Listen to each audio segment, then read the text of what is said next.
Chapter 1: The Path of Sufi Mysticism.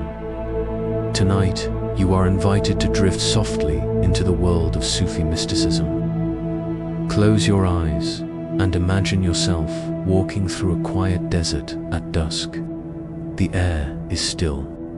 The horizon glows with the fading warmth of the sun, and as the sky deepens into shades of violet and indigo, the first stars appear above you. In that silence, you are not alone. Across centuries, others have walked this same path, seekers of love, of truth, of divine closeness. They were travelers, not of roads, but of the heart. Men and women who gave up the noise of the world to listen to the music of the unseen. Sufism, or Tasawwuf, is not a doctrine pressed upon the mind. It is a gentle whisper felt in the heart.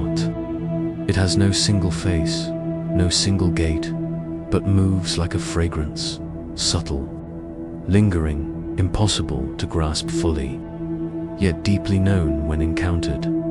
Its history carries the rhythm of prayer and the fragrance of poetry. It has been told through the silent vigils of the luminous words of poets, the turning of dervishes beneath domed ceilings, and the quiet remembrance of the divine name whispered through the night. Some called it the path of love, others the way of purity, but always at its center, there is a longing, a yearning for the infinite that cannot be silenced as you listen.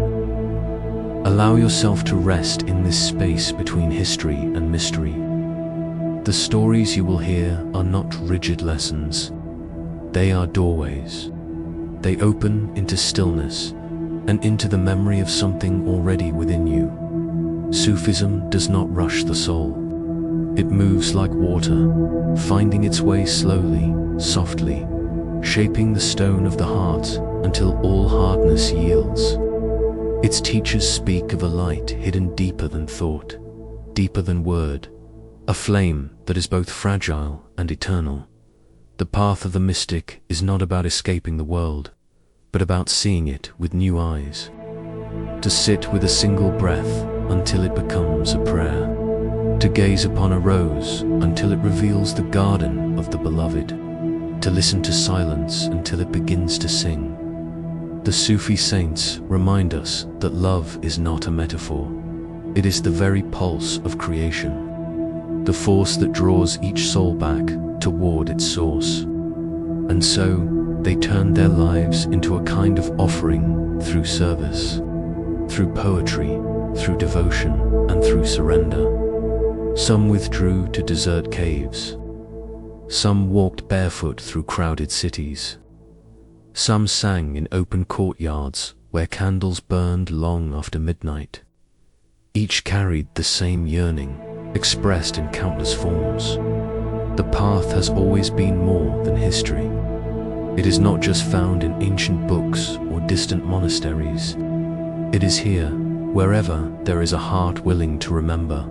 And so tonight, we begin this unfolding tale. The tale of Sufi mysticism, where scholarship and devotion meet, where poetry and silence merge, where the soul, like a star, turns slowly toward the infinite. May the journeys of saints, mystics, poets, and seekers become a mirror for your own inner rest. And as their footsteps guide us through deserts, across oceans, and into the stillness of the heart, may you find in their words a gentle companion for the quiet spaces of your life. Chapter 2: The Origins of the Sufi Path in Early Islam. The story of Sufism begins in the stillness of early Islam. In the first generations after the Prophet Muhammad, peace be upon him, there arose men and women who chose lives of simplicity, humility, and deep remembrance. They were not yet called Sufis. That word would come later. But their way of being carried the seeds of what would one day blossom into the mystical path of Tasawwuf. In the growing Muslim world, cities expanded, trade flourished, and wealth began to accumulate. Palaces rose, markets overflowed, and new empires claimed their place upon the earth. Yet, in quiet corners of that same world, there were those who turned away from riches and prestige. They sought instead a hidden treasure, not of gold, but of nearness to God. They lived simply. Many wore rough garments of wool, a sign of humility. Their homes were often caves, huts, or humble cells at the edge of towns. They prayed long into the night, their foreheads resting upon the ground until dawn. They ate little, spoke little, and withdrew from excess. For them, silence was not emptiness, but a doorway, a space where the heart could hear the call of the divine. Among the earliest were those who wandered the deserts, carrying nothing but a water flask and the rhythm of the Quran upon their lips. The world around them was vast and empty, yet they believed the desert was alive with signs of God's presence. The shifting sand, the rising sun, the endless sky all spoke of majesty beyond measure. To walk through such landscapes was itself a form of prayer, stripping away the distractions of society and leaving only the soul before its creator. These early ascetics were not seeking fame. Many were nameless, remembered only as those who feared God or those who devoted themselves to prayer. Yet, their example shaped the generations that followed. In their devotion, others saw a light, a reminder that faith was not only ritual, but also intimacy. Not only law, but also love. One of the most revered figures of this early period was Hasan al-Basri. Born in the city of Basra in the 7th century, he became known for his wisdom and his warnings against attachment to worldly life. He had witnessed both the beauty of faith and the dangers of power, and he spoke often about the fleeting nature of this world. Hasan's voice was steady, urging believers to purify their intentions and to remember that true wealth was closeness to God. His words, spoken in gatherings that drew many listeners, echoed the same themes that would later define Sufi teaching: humility, sincerity, and the longing of the heart. Yet not all who followed this path were men. From the earliest times, women too withdrew into devotion. Some became known for their prayers and fasting, their quiet wisdom, and their luminous presence. Though their names are less recorded in the earliest centuries, their footsteps marked the soil of the same path. The flame of yearning did not belong to one gender alone. It was a light given to every heart that longed for God in the silence of their nights. These ascetics discovered something subtle. When stripped of distractions, when freed from the weight of possessions, the soul began to sense the nearness of the divine in every breath. This nearness was not always described in words. Sometimes it was a tear shed in solitude. Sometimes it was a stillness that no storm of the world could disturb. Sometimes it was a love so quiet it needed no expression. Over time, small communities of these seekers formed. They gathered to share prayers, to recite the Quran, and to encourage one another in devotion. These gatherings were humble, often taking place in simple rooms or desert retreats. But in those spaces, hearts were kindled. The companionship of fellow seekers became a school of love and discipline, shaping souls through example rather than command. For them, faith was not about withdrawing from humanity in disdain. It was about turning every act, eating, sleeping, working, even silence itself, into a remembrance of God. To walk barefoot upon the earth was to remember its creator. To share a crust of bread with a companion was to embody generosity. To breathe in the desert night was to feel the vastness of mercy. The origins of the Sufi path are often described in terms of poverty, not only material poverty, but a poverty of the heart. This did not mean despair. Rather, it was a recognition that the human being owns nothing, controls nothing, and ultimately returns to the source from which all life flows.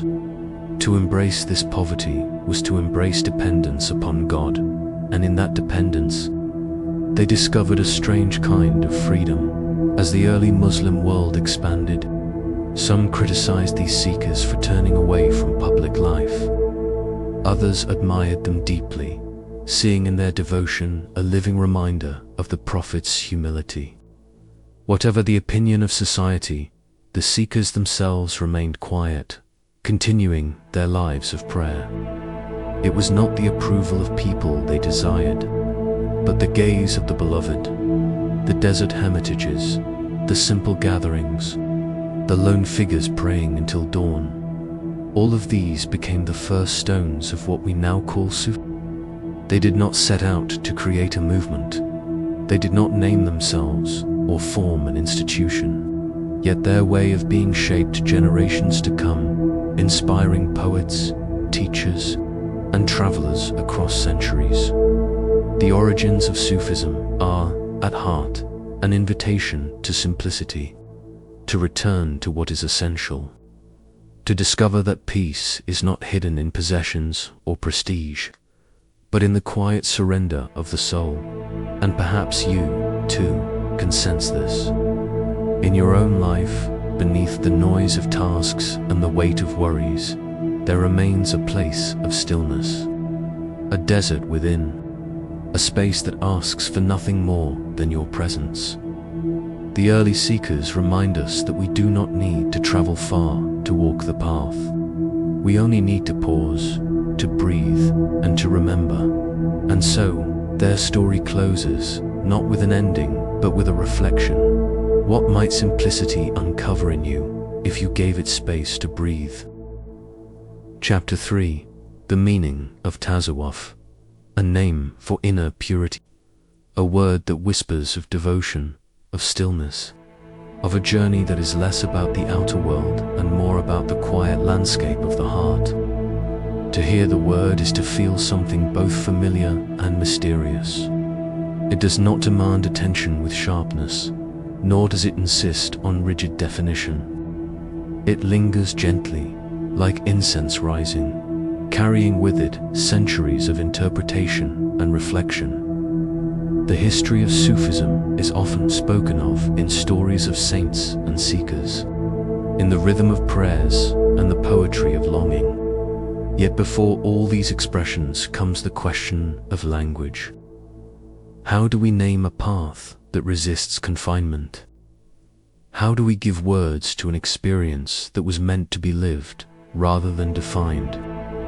This chapter lingers on that question, exploring the origins of the term Tasawwuf, a name that came to stand for the way of inner purification, humility, and love. Some scholars have traced the word back to the Arabic suf, meaning wool. In the earliest centuries of Islam, simple garments of wool were worn by ascetics who renounced luxury. Their coarse clothing stood in quiet contrast to the silks and fine cloths of the wealthy. To wear wool was not a matter of fashion, but a symbol of detachment. It was a reminder that comfort could be surrendered for the sake of spiritual closeness, that the body's adornment was far less important than the soul's orientation. To call this way Tasawwuf was to acknowledge the outward simplicity that pointed toward an inner aim. But others saw in the word a deeper meaning. They argued that it did not merely describe a garment, but a state of being. They connected Tasawwuf with Safa, meaning purity. For them, the Sufi was not defined by clothing, but by the cleansing of the heart. Just as clear water reflects the sky, a purified soul reflects the divine presence. Here, the word becomes less about outward sign and more about inward reality. The Sufi is one who seeks Safa al-Qalb, the purification of the heart from pride. greed, and distraction. Still others drew the word toward history. They linked it to al-Safa, the people of the bench, companions of the Prophet Muhammad who lived in simplicity at the Mosque of Medina. These companions gave up worldly gain to dedicate themselves to worship and learning. They lived humbly, close to the Prophet, and were remembered as examples of devotion. In their lives, later generations saw a model of what the Sufi path might be: simplicity, nearness, and surrender. If this is the origin of the term, then Tasawwuf does not only speak of purity or wool, but of continuity, a way of echoing the earliest spirit of devotion in Islam. The mystery lies in the fact that none of these explanations exclude the others. Wool, purity, companionship, each meaning circles around the same essence, like different lights shining upon the same still pool. To speak of Tasawwuf is not to point to one origin alone, but to recognize how language itself carries many shades of truth. The word, like the path, resists narrow definition. In the centuries that followed, scholars debated the meaning of Tasawwuf, sometimes with acceptance and sometimes with criticism. Some praised it as the truest form of Islam, the living heart of the religion. Others worried it might encourage excess emotion or innovation. Yet despite disagreements, the word endured. It became a vessel into which countless experiences of faith and longing could be poured. When early Sufis were asked to define themselves, they often answered with gestures rather than words. One was asked, "Who is the Sufi?" He replied, "He is nothing in himself, but he is everything with God." Another said, "The Sufi is the sun of the moment." Such answers reveal why language could never fully contain the reality they sought. The word Tasawwuf was a name, but the reality it pointed to was an ocean. Consider the contrast between wool and silk again. Wool is rough, plain, and unadorned. Silk is soft, shimmering, and prized.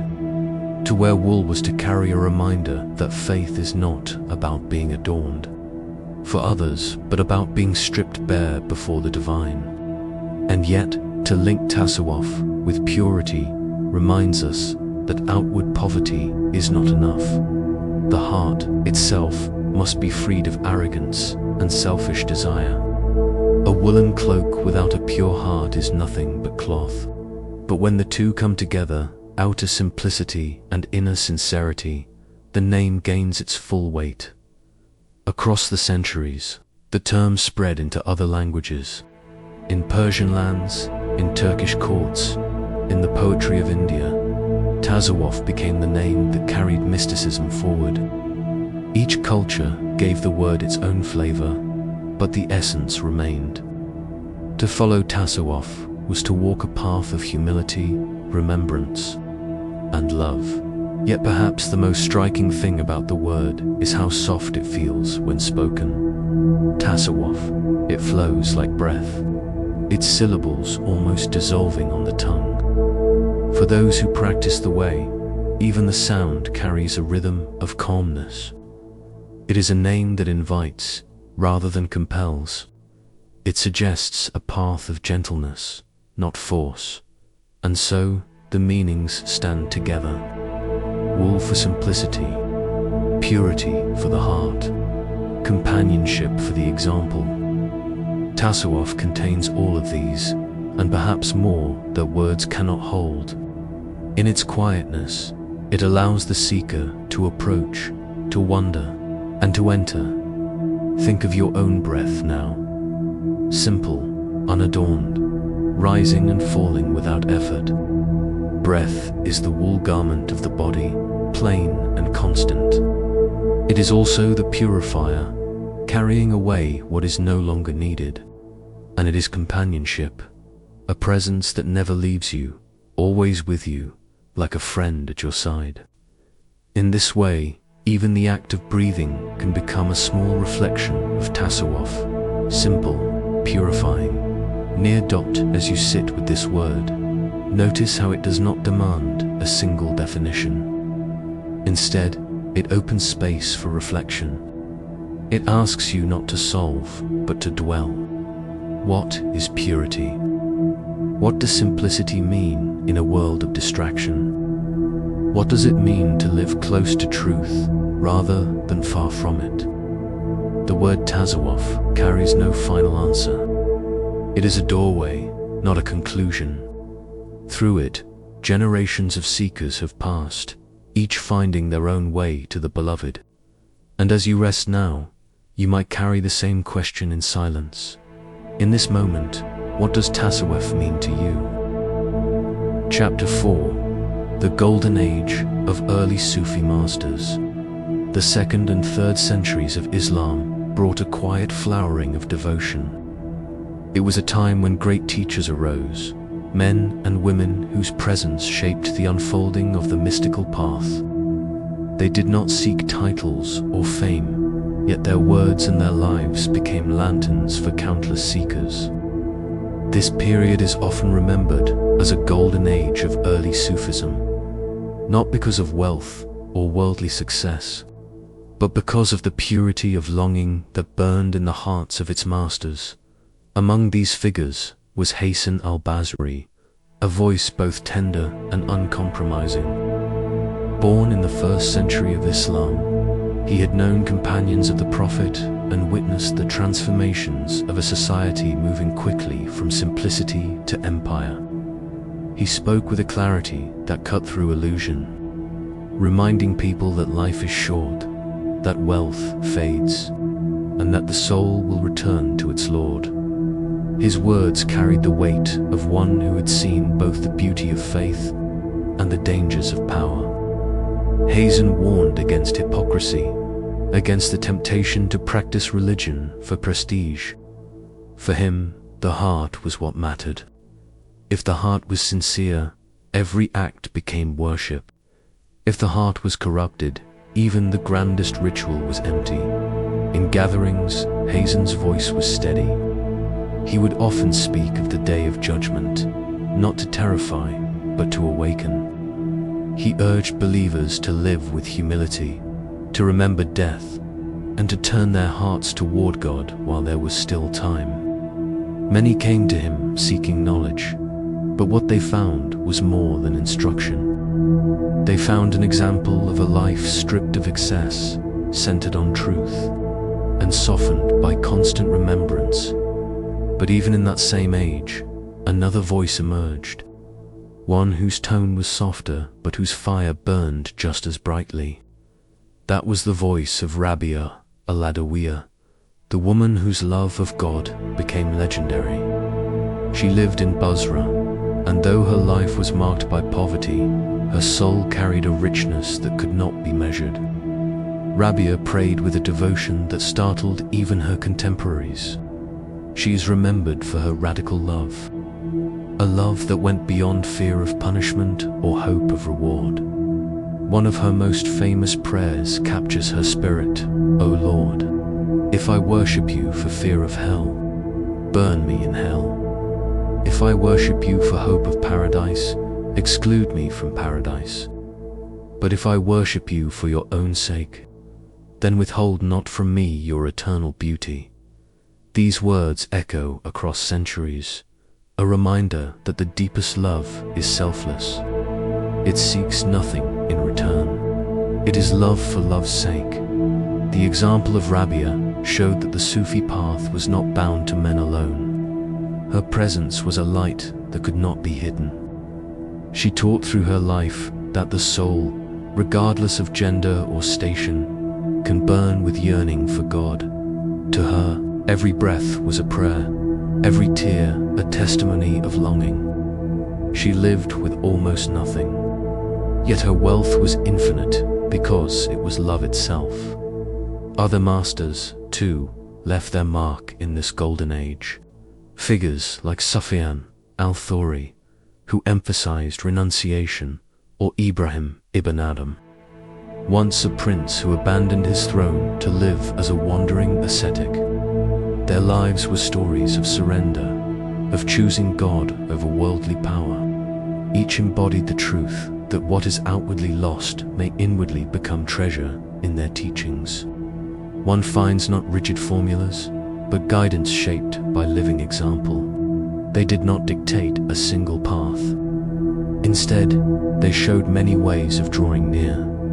Through silence, through prayer, through service, through trust. For some, nearness was found in nights of vigil. For others, in sharing food with the poor. For others still, in wandering across lands with only faith to sustain them.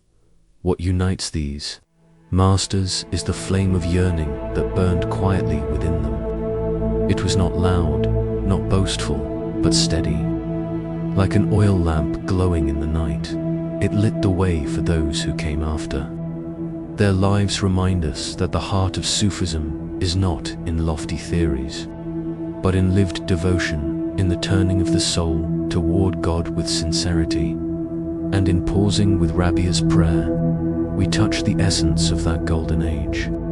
To love God not for fear of hell, nor for hope of paradise, but for God alone. It is a love that frees the heart from calculation, from bargaining, from self. It is a love that is simple, complete, and eternal. The masters of this age did not see themselves as founders of a movement. They were seekers like any other, drawn by a longing they could not resist. Yet their presence gave shape to a tradition that would continue to unfold across centuries. Their words were preserved, their lives remembered, their prayers repeated in countless hearts. And so the flame they carried has never gone out. Perhaps the question they leave us with is simple. What does it mean to love purely? To seek not reward, not fear, but the beauty of God alone. Chapter 5. The role of love in Sufi Mysticism. When one searches through the history of Sufism, through its teachers, its poetry, and its practice, there is a theme that shines with greater brightness than any other: love. Love is not an ornament added to the path. It is the path itself. Without it, the teachings of the mystics would be no more than dry repetition. With it, every verse, every prayer, and every act of devotion becomes alive, becomes fire, becomes light. To understand Sufi mysticism is to encounter this love, described in many ways, named in many voices, but always pointing to the same reality. For some, it was the beloved, a figure beyond description, eternal and unseen. For others, it was the friend, close and intimate, nearer than breath itself. For all, it was the force that pulled the soul beyond itself, toward a union that could not be fully spoken. The Sufi poets often began by reminding the listener that human love was a mirror of divine love. Just as a lover longs for the presence of the beloved, so the soul longs for the presence of God, the pangs of separation, the joy of nearness, the ache of yearning. All of these emotions became symbols of the deeper reality. In the quiet hours of night, when lovers mourn, distance, or celebrate reunion, the Sufis saw a reflection of the eternal drama between the human heart and its source. Rumi, one of the earliest and most celebrated of Sufi saints, captured the spirit when she prayed, "O Lord, if I worship you for fear of hell, burn me in hell. And if I worship you for hope of paradise, exclude me from paradise. But if I worship you for your own sake alone, do not withhold from me your eternal beauty." For Rumi, true love stripped away fear and reward. It sought no gain, no protection. It existed for itself alone, a flame that burned because it could do nothing else. Her words echo softly through centuries, teaching that love without condition is the highest form of devotion. This love was not seen as a fragile sentiment, but as a transformative power. The mystics described the heart as a mirror.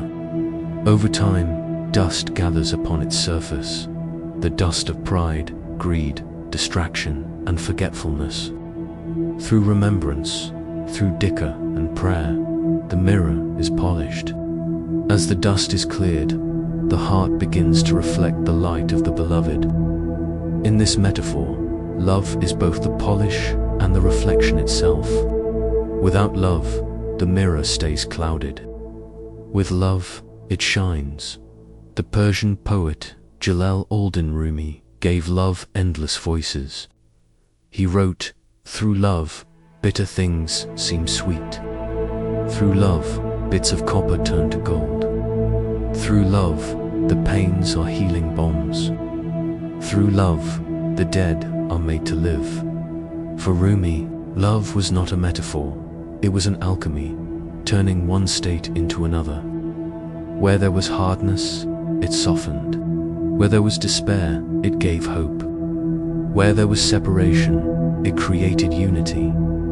This language of alchemy and transformation carried deep meaning. The Sufis understood that human beings were in constant need of refinement. Like base metals turned to gold, the soul required purification. Love was not only the goal, it was the agent of change. In yearning, the heart was softened. In devotion, the heart was purified. In surrender, the heart was reshaped. Love was both the path and the destination. One might ask why Sufis use the language of longing so frequently. Why speak of pain, of separation, of burning desire? The answer lies in the very nature of love itself. To love is to recognize absence, to feel the distance between oneself and the beloved. That distance creates longing, and longing becomes prayer. The mystics understood that yearning was not weakness, but strength. It was the soul stretching beyond itself, refusing to be satisfied with anything less than the infinite. In this way, longing itself became sacred. To ache was to live in truth. Love also shaped Sufi practices. The gatherings of dhikr were not only exercises of remembrance, but circles of affection. Seekers sat together, repeating the names of God, not in fear but in yearning. Their voices rose and fell like waves, and in the rhythm of repetition they felt themselves carried closer to the presence they adored. Sometimes tears flowed, sometimes silence settled. In both, the heart found rest in love. The role of the teacher, or sheikh, was also colored by love. Disciples did not only respect their teachers for knowledge, they loved them for embodying the path. The bond was not cold instruction, but warm devotion, echoing the love between the soul and the divine. In many stories, the disciple weeps not at the words of the teacher, but at the love shining through them. It was this bond that carried wisdom from one generation to the next. Sufi poetry often spoke in daring metaphors: wine, intoxication, drunkenness. To the unknowing, these words might seem scandalous. But within Sufism, wine was a symbol of divine love, intoxicating and overwhelming.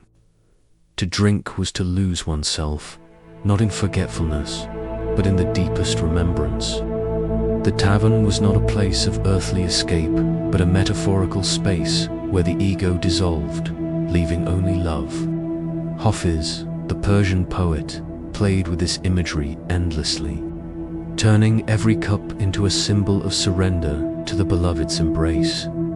At its core, the language of love in Sufism challenges the mind's attempt to control, define, or limit. Love cannot be reduced to doctrine. It is fire, consuming the self until only the beloved remains.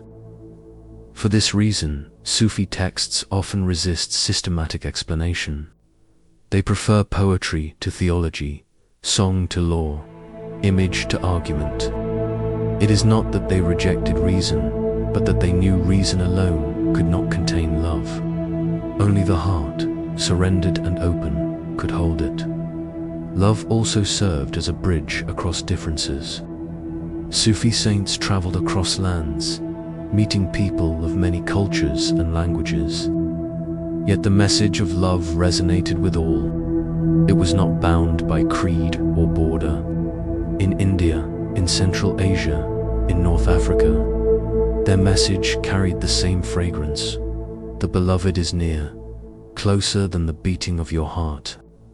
This universality is why Sufi poetry continues to be read today by people far from its original context.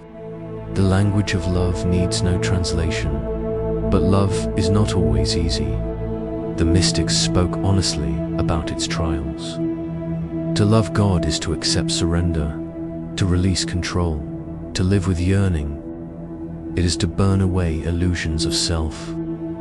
For some, this burning felt like death, a loss of the familiar identity.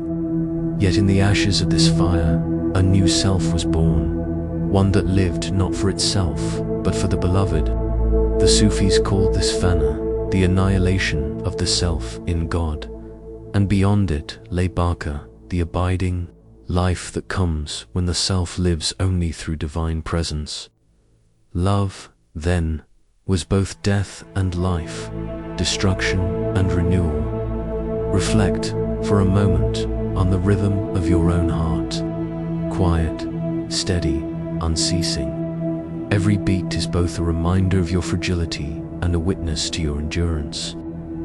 The Sufis would say that the heart's rhythm is a secret language, always whispering the name of the beloved. They taught that if you listen closely, the beat of your heart says, Allah.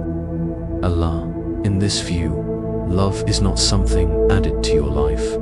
It is already flowing within you, with every pulse, every breath. As the chapter closes, imagine that rhythm now. Feel it as a drum of stillness, steady and calm. This is the place where the Sufis found their truth, not in distant heavens, not in abstract concepts, but in the intimacy of love. Love that purifies, love that transforms, love that carries the soul beyond itself. For them, and perhaps for you as you listen now, love was never one path among many. It was the path itself. Chapter 6. The dhikr, remembrance of the divine name dhikr, a word that means remembrance. In the Sufi path, it is both practice and presence. It is the turning of the heart toward God, not once, not occasionally, but again and again, until remembrance becomes as natural as breathing. To understand dhikr is to understand one of the deepest rhythms of Sufi devotion, a rhythm that has shaped centuries of prayer, poetry, an inner transformation at its simplest. Dhikr is the repetition of God's names. The Quran itself invites believers to remember God often, and the mystics answered this call by making remembrance the center of their lives. Sometimes it is a whisper, barely heard even by the one who utters it. Sometimes it is sung in unison, with dozens of voices rising like waves in the night. In both forms, the aim is the same, to polish the heart, to awaken the soul, and to dwell in nearness to the divine. Sufis have long spoken of the heart as a mirror. Over time, dust settles upon it, the dust of distraction, worry, pride, and neglect. Dhikr is the cloth that wipes this dust away. With each repetition of a divine name, the heart shines a little more clearly, until it can reflect the light of God without distortion. For this reason, dhikr is not simply a ritual. It is a cleansing, a healing, a renewal. The words of dhikr vary. Some repeat the name Allah alone, letting it rise and fall with the breath. Others turn to phrases from the Quran. La ilaha illa Allah. There is no God but God. Still others recite longer litanies, invoking the 99 names of God, the compassionate, the merciful, the living, the eternal. Each name carries a meaning, a quality, an aspect of the divine reality. To remember the name is to invite that quality into the heart. To say the merciful is to awaken mercy. To say the peace is to settle into peace. In gatherings of Sufis, dhikr often takes a collective form. A group sits in a circle, their bodies still, their voices united. The sound begins softly, almost like a murmur. With each repetition, it grows in strength, filling the air, echoing in the walls, until the room itself seems to pulse with remembrance. Then, at the height of the chorus, the sound may fall again into silence, leaving behind a stillness so deep that it feels like the entire world has joined in the prayer. Imagine such a scene: a dimly lit room, candles flickering, their flames swaying gently in the air, a circle of seekers, each one leaning slightly forward, their lips moving in unison. The sound is steady, not hurried, not forced. Allah, Allah, with every breath, the sound becomes less about words and more about presence. Time begins to soften. The world outside fades. Only remembrance remains. For the Sufis, dhikr was not only a ritual to be practiced in designated gatherings. It was a way of life. They taught that the true dhikr is continuous, flowing like an undercurrent beneath daily tasks. One might walk through a market, prepare a meal, or tend to animals, and yet inwardly remain in remembrance. This was called dhikr al-qalb, the remembrance of the heart. In its highest form, it meant that the heart never turned away from God, even for a moment. Scholars distinguished between outward dhikr and inward dhikr. Outward dhikr is spoken aloud with the tongue in gatherings or in solitude. Inward dhikr is silent, known only to the heart. Both are valuable. The outward prepares the ground, creating rhythm and focus. The inward deepens the roots, carrying remembrance into the quiet soil of the soul. The mystics often reminded seekers that outward dhikr without inward attention becomes hollow, while inward dhikr without outward practice may lose discipline. Together, they complete one another. Over time, different Sufi orders developed their own methods of dhikr. The Naqshbandi order emphasized silent remembrance, cultivating an inner rhythm that accompanied every breath. The Qadiriya order often practiced loud dhikr, filling the air with repetition, sometimes accompanied by swaying or movements of the body. The Shadaliya and other groups developed litanies, structured recitations given by a teacher for daily use. Each form reflected the personality of the order, yet all shared the same root: remembrance as the lifeblood of the path. The effects of dhikr were described not in abstract theories, but in lived experience. Seekers reported feelings of calmness, lightness, even tears of joy or sorrow. Some described moments of clarity where every sound, every breath seemed to echo the divine name. Others spoke of stillness so deep that the distinction between self and remembrance seemed to dissolve. These experiences were not sought as goals in themselves, but as signs of the heart awakening. The Quran says, "Verily, in the remembrance of God do hearts find rest." For the Sufis, this verse was not a metaphor but a daily reality. They discovered that when the heart clung to distractions, it grew restless. But when it turned to remembrance, it found ease.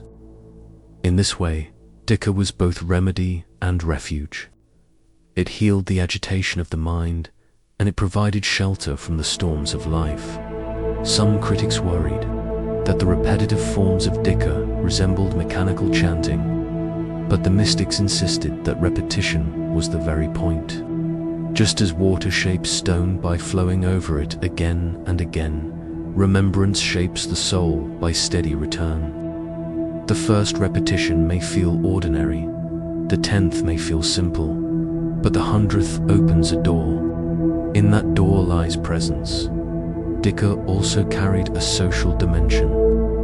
In communal gatherings, the rhythm of many voices created a bond between seekers. They became one voice, one breath, one heart. The unity of the group mirrored the unity they sought with God. Many travelers recalled visiting distant towns and joining circles of dhikr where they knew no one, yet felt instantly at home. The practice created community, transcending borders of language and culture.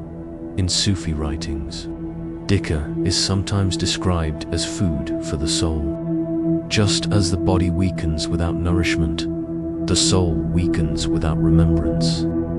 To remember is to feed the soul, to keep it alive. Without dhikr, forgetfulness creeps in and the heart grows heavy. With dhikr, the heart is kept awake, light and clear. Consider, now, your own breath. Inhale slowly. Exhale gently. Notice how the rhythm continues without effort, without pause.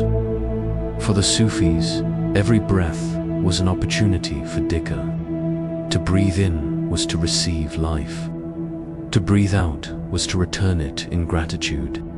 Some even taught that the human breath itself repeats the divine name. With every inhalation and exhalation, the sound Allah is whispered silently, whether we hear it or not.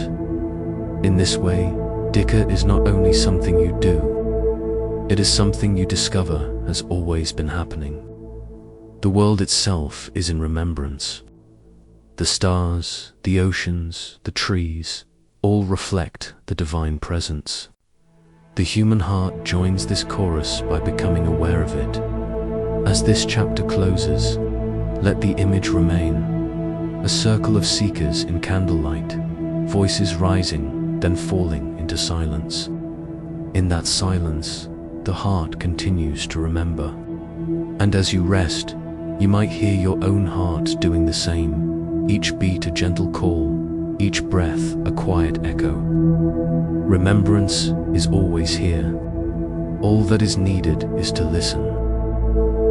Chapter 7. The Birth of Sufi Orders and Lineages over the first centuries of Islam.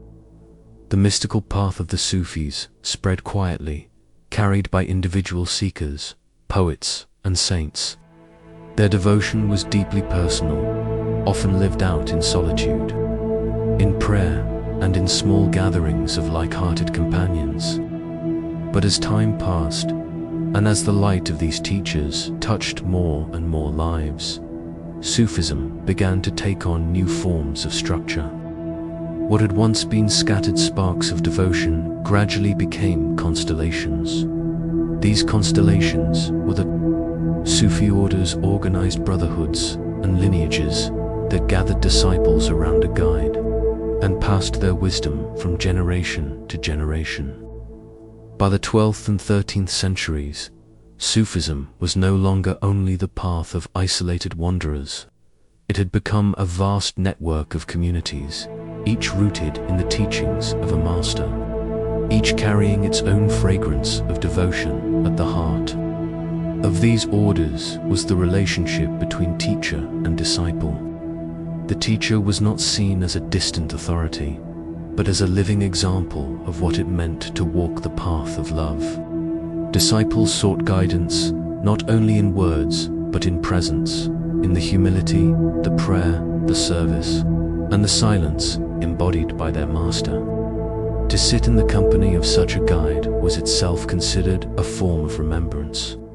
Just as a candle shares its flame without losing any of its own light, so too did the master illuminate the hearts of those who gathered around him.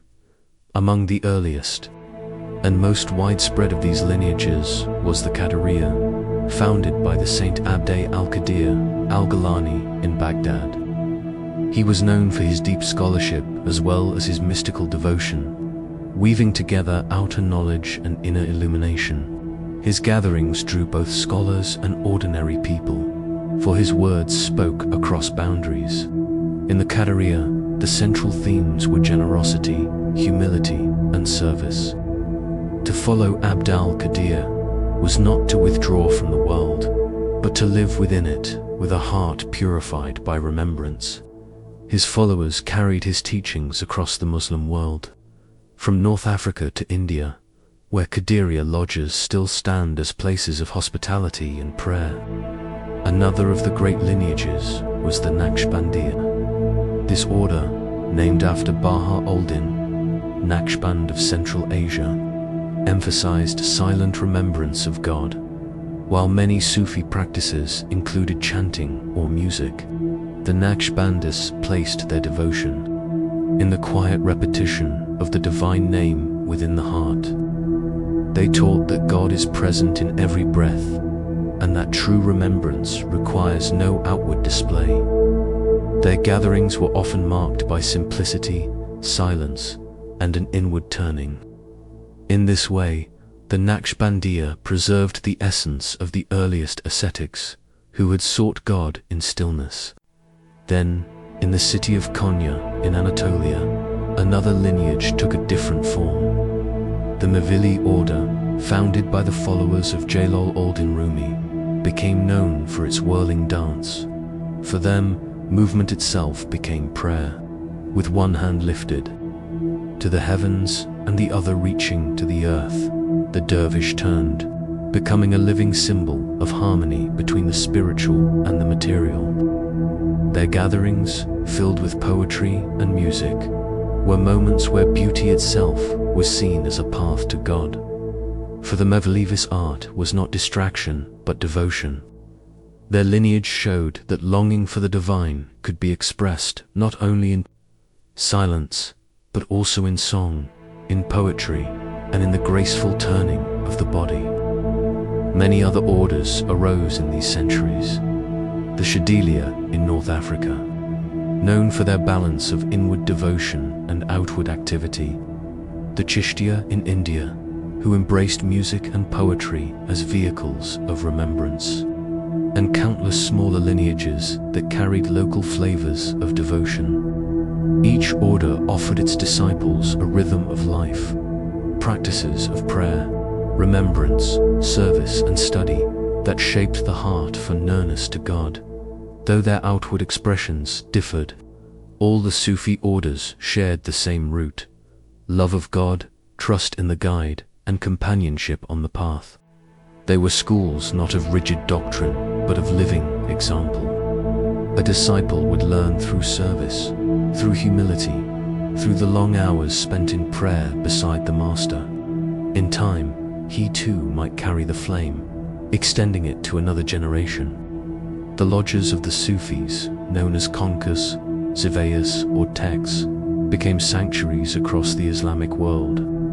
In them, travelers found shelter, the poor found food, and seekers found companionship. They were not only places of ritual, but also of hospitality. Within their walls, the boundaries of class and status were softened. A rich merchant might sit beside a poor laborer, both equally disciples before the divine. The master, often seated in simplicity, extended his hand not to rule, but to guide. In these spaces, companionship itself became a sacred practice. To sit in the company of the faithful was to share in their light. To serve a fellow disciple was to serve God. To wash dishes in the kitchen, to sweep the courtyard, to recite the divine names together, all became acts of devotion. The orders taught that the path was not walked alone. One heart strengthens another, and together the community becomes a garden where the seeds of love can grow. Over time, these lineages extended far beyond their homelands.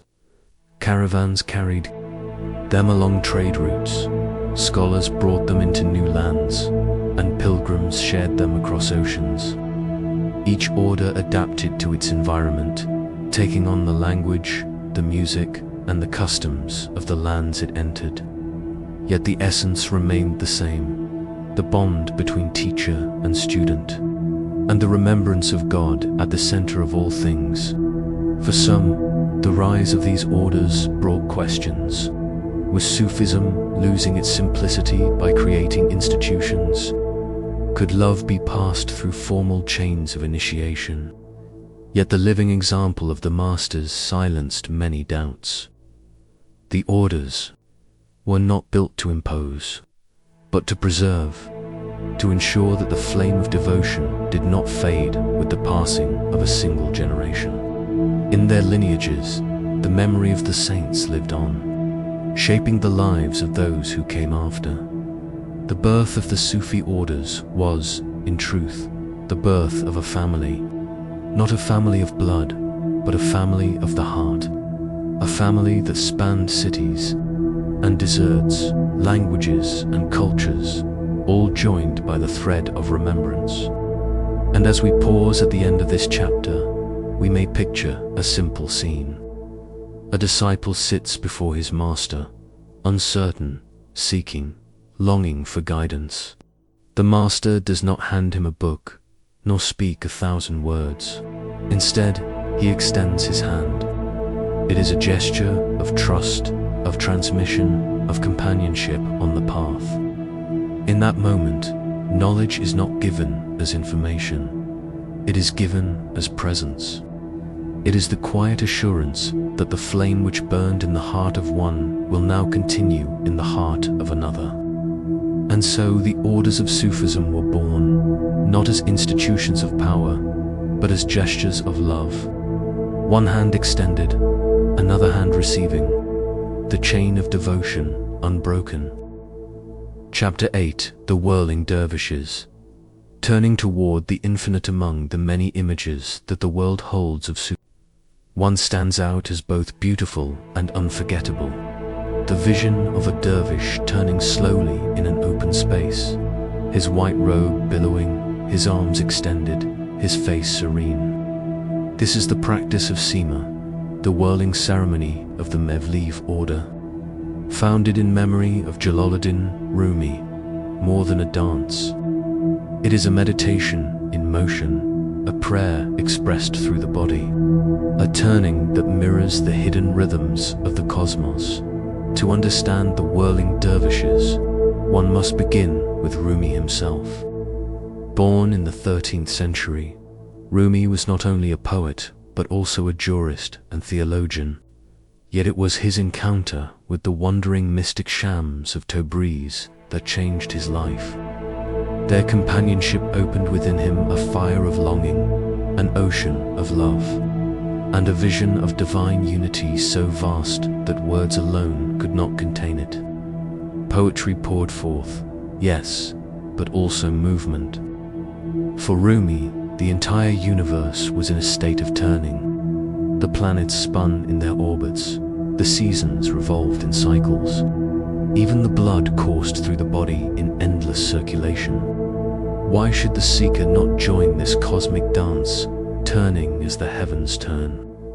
The followers of Rumi carried this vision forward. They formed the Mevlev order, named after him, and crafted a ritual that embodied his teachings. The Sima ceremony became their hallmark. It begins with music, often the sound of the reed, flute, or ney, whose deep and longing tone is said to symbolize the soul separated from its source.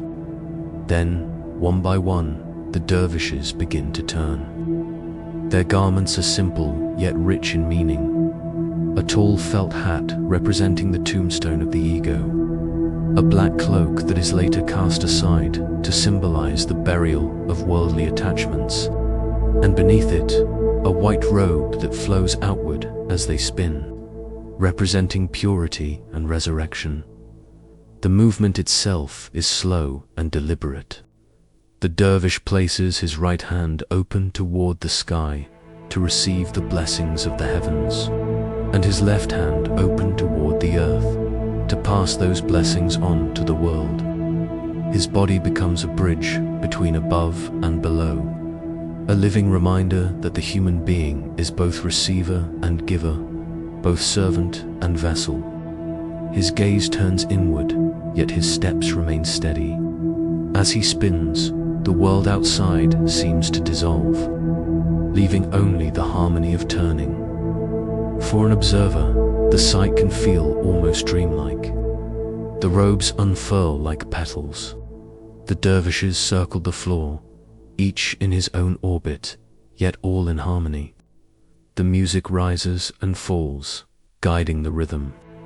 And within the stillness of their faces, one senses not performance, but prayer. This is not dance for entertainment. It is a meditation enacted before God, with every rotation a silent utterance of devotion.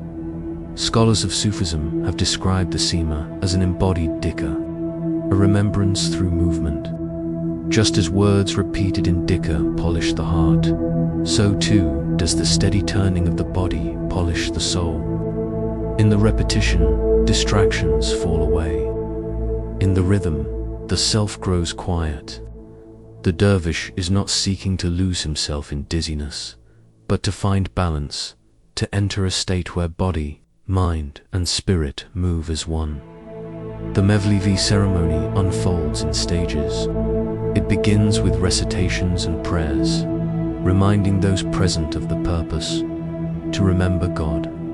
Then the music begins, and the dervishes turn. They do not whirl aimlessly, but follow a disciplined pattern, each step measured, each turn aligned with centuries of tradition. The ritual culminates in silence, a silence as important as the movement itself. For in that stillness, the heart rests in what it has received. Over time, the sema has come to be recognized not only as a spiritual practice, but also as a cultural treasure. In Turkey, where the Mevlev order was born, it is preserved as part of the nation's heritage, acknowledged by UNESCO as part of the world's intangible cultural legacy. Yet for those who practice it, its meaning remains unchanged. It is a turning toward the infinite, a gesture of surrender, a form of worship that transcends words. The symbolism of the turning extends beyond the ritual. For the Sufis, all creation is in motion. The galaxies turn in the vastness of space. The earth spins on its axis. The heart itself beats in rhythm, circulating blood without pause. To turn in the sema is to align oneself with this universal pattern, to surrender to the truth that all is in movement, and all movement returns to the source. Rumi himself captured this mystery in his poetry. He wrote of the dance of atoms, of the unseen spinning that fills every corner of existence. In his vision, the seeker who turns is not performing something new, but awakening to what has always been, the ceaseless dance of being. To whirl, then, is to step into harmony with the unseen music of the cosmos, and yet the practice is deeply human. The dervish must train his body, learning to spin without losing balance, to move gracefully without distraction. It requires discipline, patience, and humility. In this, the whirling mirrors the wider Sufi path, an art that is at once demanding and deeply simple, a way of surrender through constant practice. For those who have stood among the whirling dervishes, the impression lingers long after the ceremony ends. The sound of the flute, the sweep of the robes, the steady turning, all leave a mark of quiet wonder. And even for those who only hear of it, the image resonates, a figure turning gently, arms open, heart lifted, becoming a symbol of devotion that words cannot capture. As this chapter draws to a close, consider your own breath. Inhale gently, exhale softly. Notice how the breath, too, has its turning, a cycle of return. With each inhale, you gather life.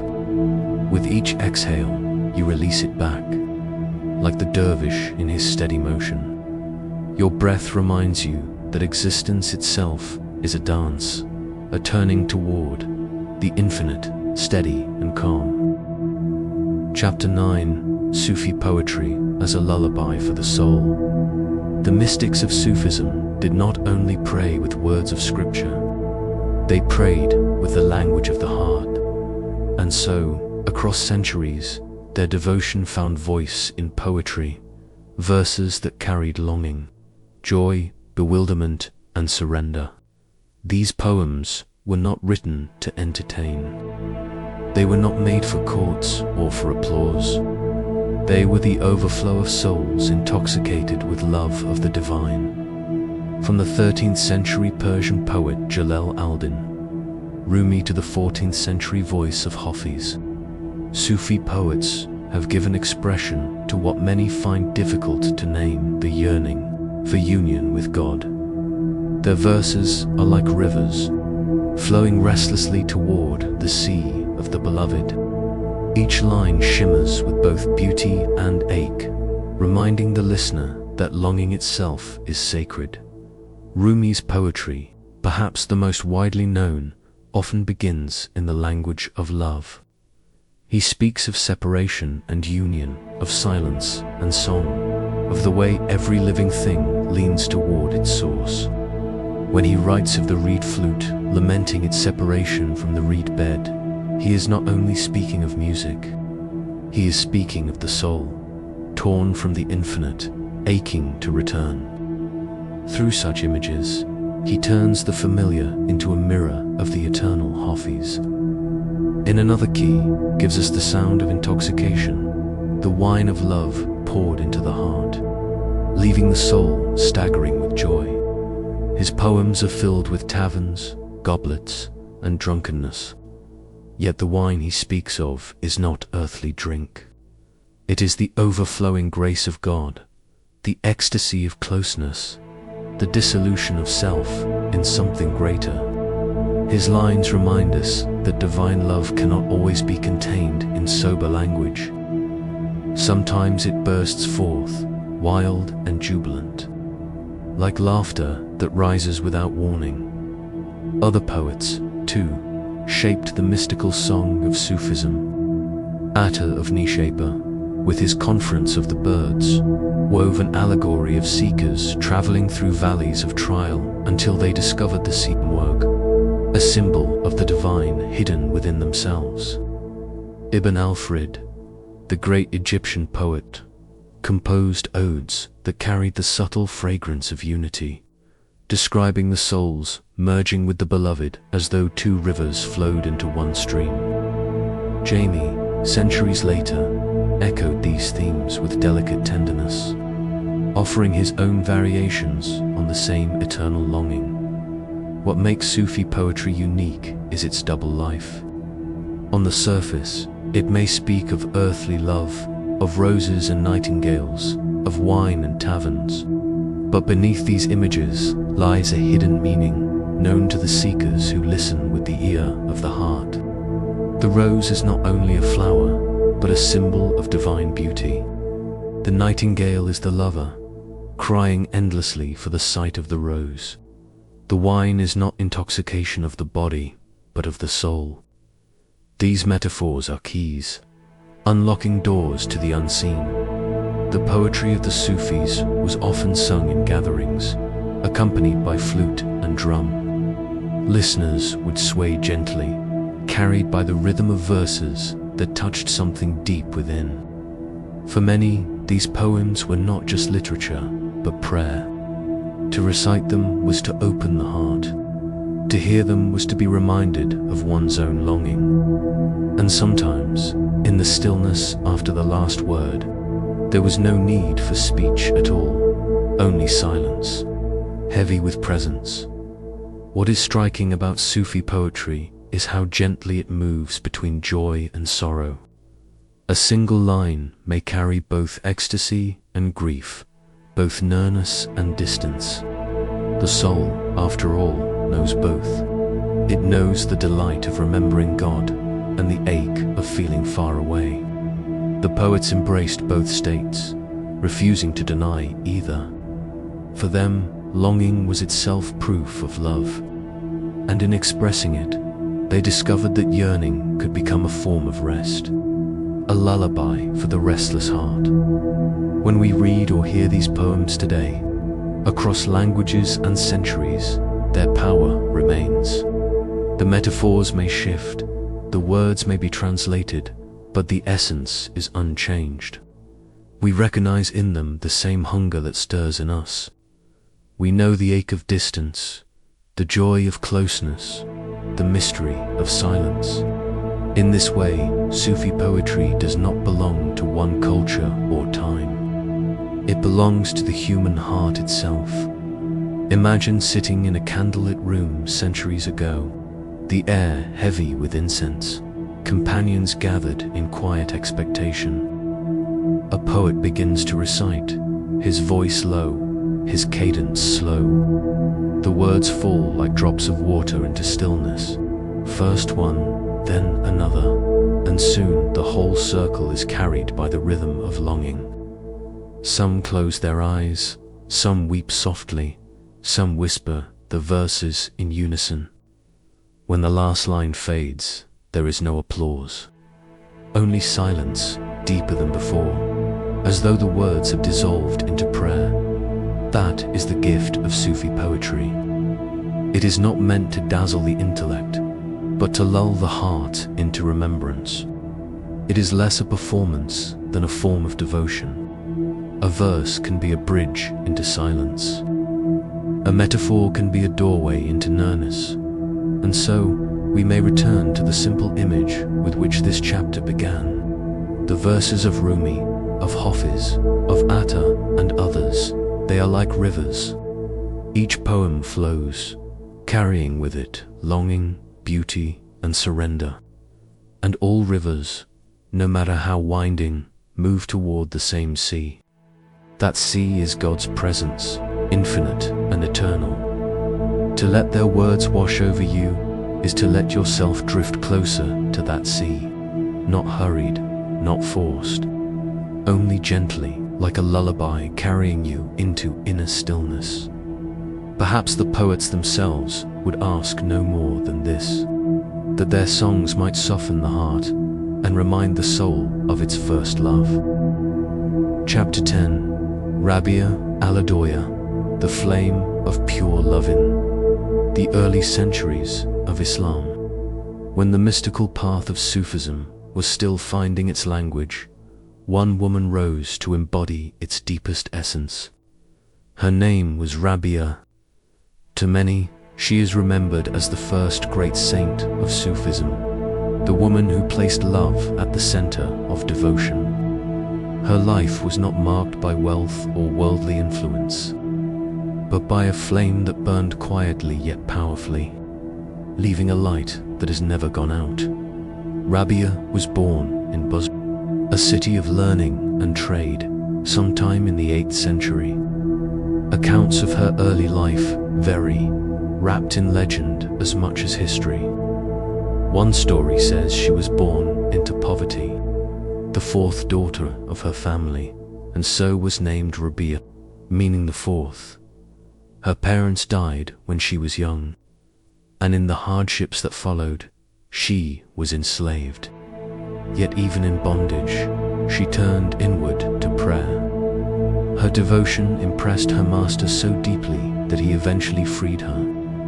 What might have been a life of despair became, through her spirit, a life of radiant faith. Unlike many mystics who sought followers or built communities, Rabia lived in simplicity and solitude.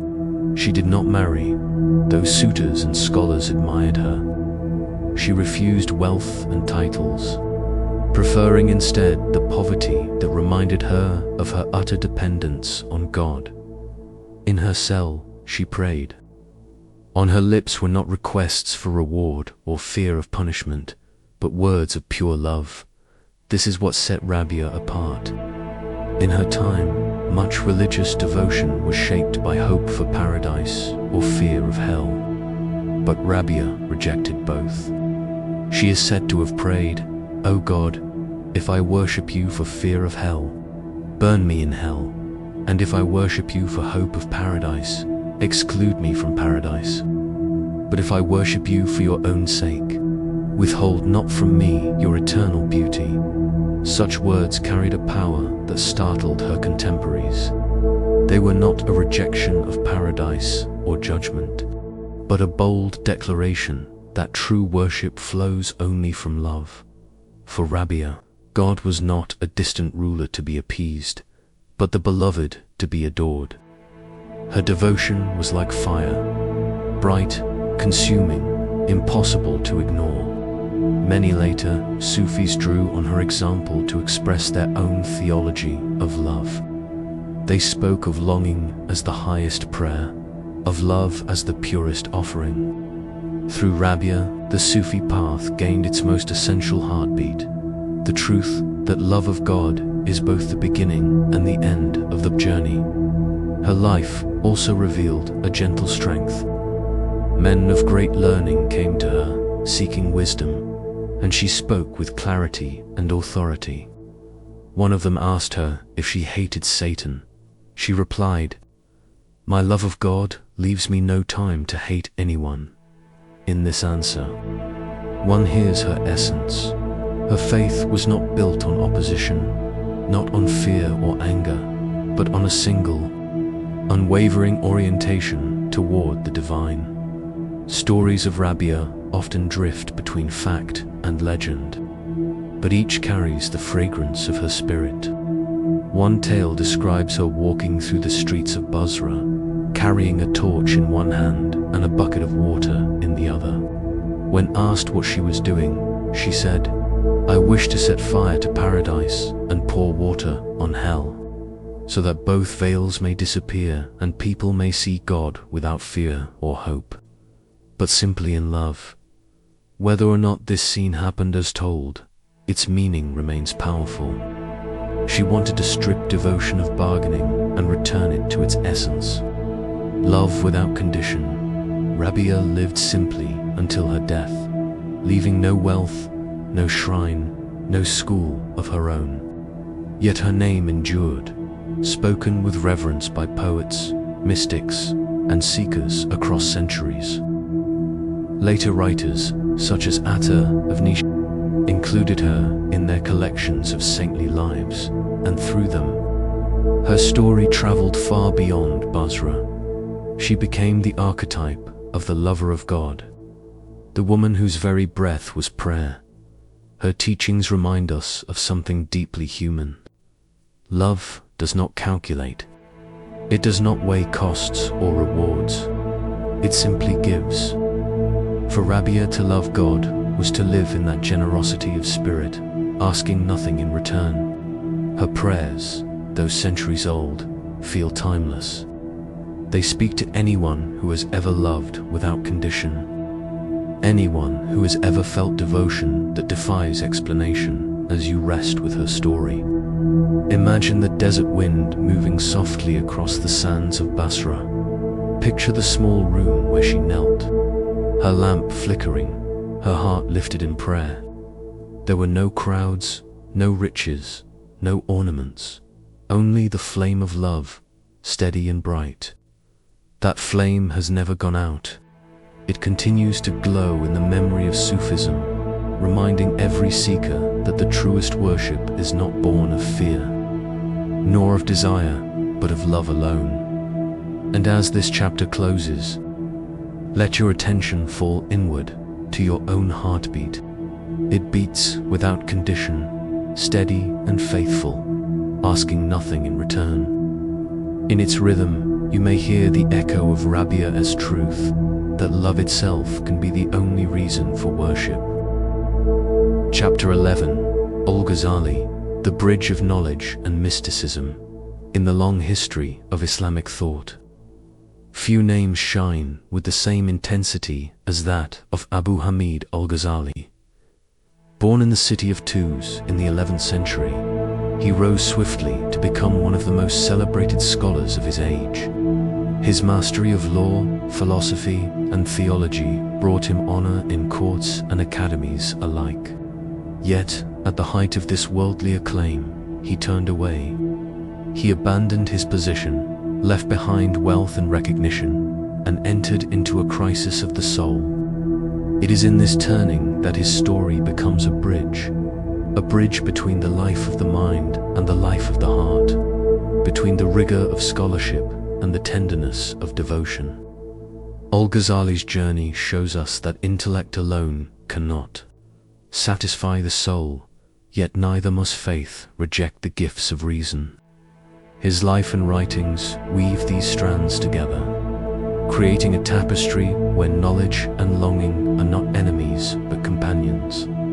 As a young man, Al-Ghazali's brilliance was evident. He studied under leading scholars, mastered the intricacies of Islamic law, and became skilled in the art of dialectic. By his 30s, he was appointed to the prestigious Nizamiya school in Baghdad, where his lectures drew vast audiences. Students admired his clarity, and rulers sought his counsel. To many he seemed the very image of success, a scholar at the peak of influence, respected and secure. But beneath this surface, something unsettled stirred. Al-Ghazali began to question the foundations of his certainty. He had mastered the arguments of philosophy, but the arguments left him restless. He had acquired fame and honor, but they felt hollow. In his own words, he realized that his motives were not pure, that his teaching was mixed with a desire for recognition. He feared that he was leading others to knowledge, while his own heart remained in darkness. This inner crisis grew until it broke his health. His voice faltered, his body weakened, and at last he could not continue his lectures. He left Baghdad abruptly, setting out on a path of seclusion and search. He wandered to Damascus, to Jerusalem, to the Hijaz, spending years in retreat, in prayer, in silence.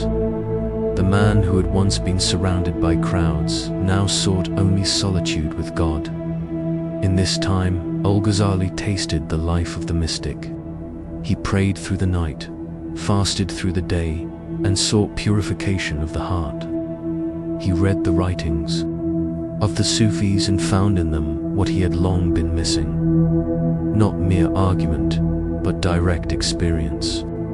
They spoke of love, of remembrance, of states of the soul that could not be captured in logic. And in their words, he recognized a truth deeper than dialectic. When he eventually returned to teaching, it was not as the same man. His works from this later period, especially Ihya Ulam al-Din, the revival of the religious sciences, became landmarks of Islamic spirituality.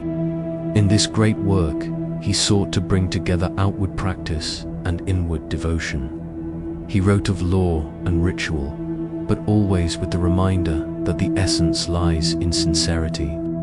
Prayer without presence is empty. Fasting without humility is hollow.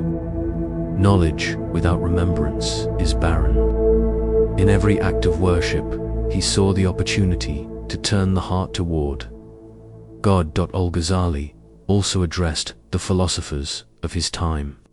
In his Tahafut al-Falasifa, The Incoherence of the Philosophers, he critiqued those who relied solely on reason, dismissing revelation. He argued that philosophy had limits, that human intellect could not penetrate the deepest mysteries of existence on its own. Yet, he did not abandon philosophy entirely.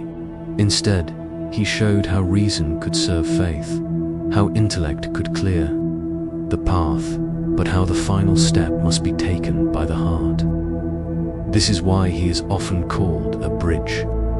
He did not reject the disciplines of law, theology, or reason. He honored them, but he carried them further, showing that they must culminate in experience. To know about God is not the same as to know God, and the latter, he taught, can only be tasted through devotion, through purification, through the love that arises in the silence of remembrance. For centuries after him, Al-Ghazali's influence spread across the Islamic world. His writings were copied, studied, and cherished in mosques and madrasas, from North Africa to India. He became known as the Proof of Islam, a title given not for his arguments alone, but for the way his life embodied the journey from intellect to surrender. What draws us to him even now is not only his brilliance, but his honesty. He admitted his doubts. He confessed his motives. He spoke openly of the crisis that broke his pride and forced him to seek truth. In this, he was not only a scholar, but a fellow traveler on the path, one who had known both the heights of acclaim and the depths of despair. And perhaps this is why his story continues to resonate. Each of us knows something of this tension between mind and heart, between certainty and longing, between what the world demands and what the soul quietly yearns for. Al-Ghazali shows that the two need not remain divided. The mind can serve the heart, and the heart can give life to the mind. Together, they form a unity greater than either alone.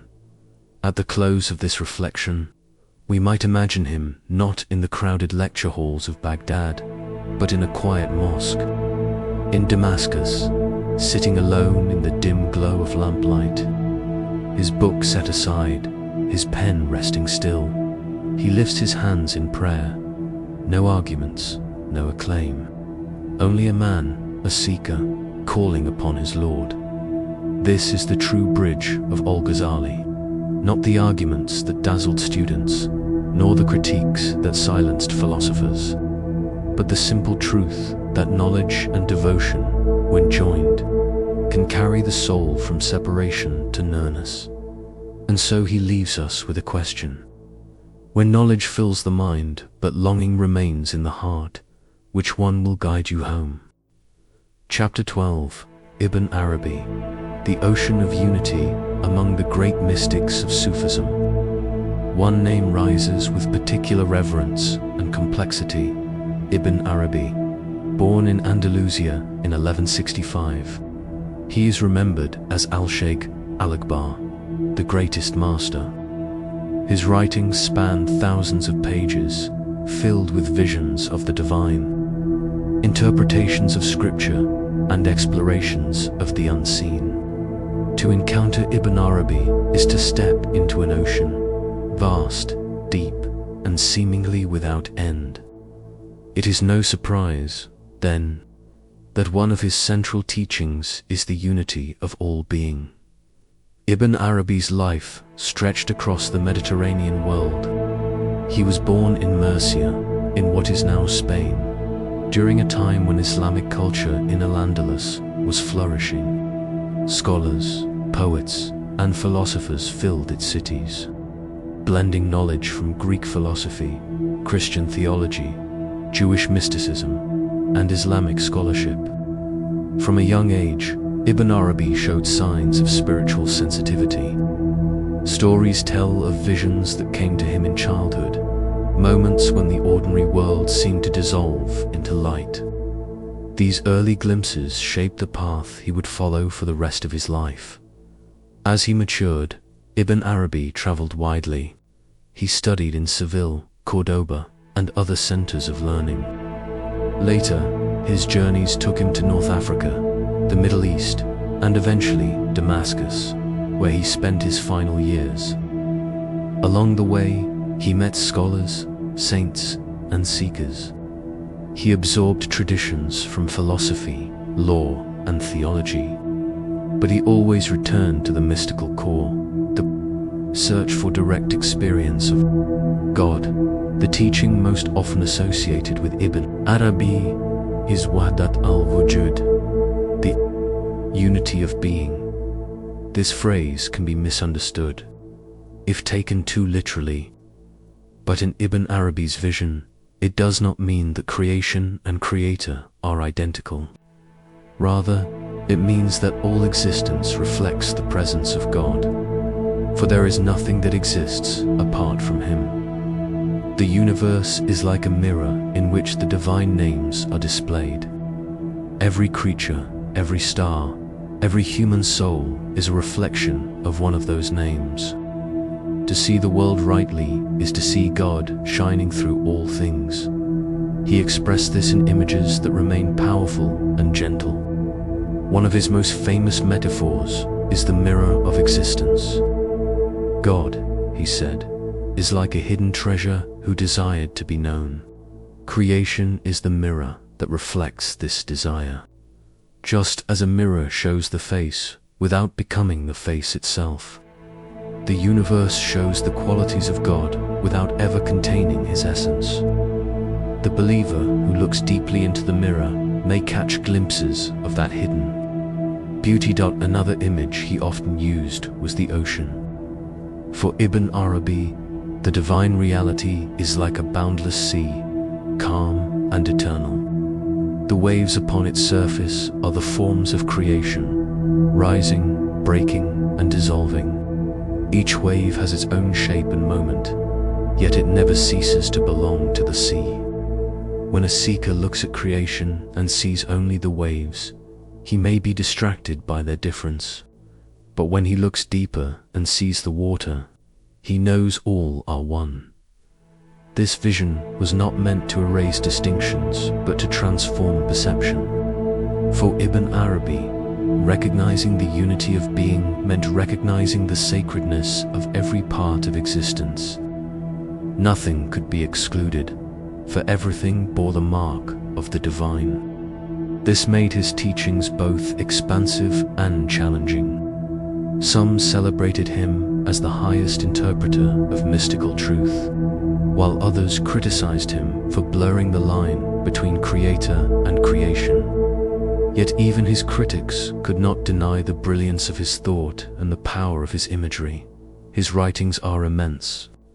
The Futuhat al-Makkiyah, the Meccan revelations, fill many volumes, covering theology, cosmology, law, and mysticism. His Fusius al-Hikam, the bezels of wisdom, distills his insights through reflections on the prophets of Islam, each seen as a facet of divine wisdom. In these works, Ibn Arabi wove together scripture, vision, and philosophy, not as abstract speculation, but as a guide for spiritual realization. Central to his teaching was the idea that every person reflects a unique aspect of God, just as light refracts into many colors.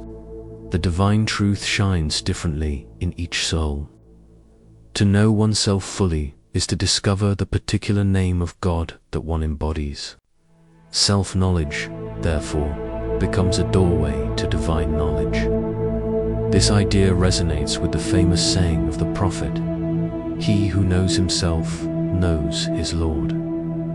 Ibn Arabi gave this statement a profound depth, urging seekers to look inward with honesty and reverence. His vision of love was equally expansive.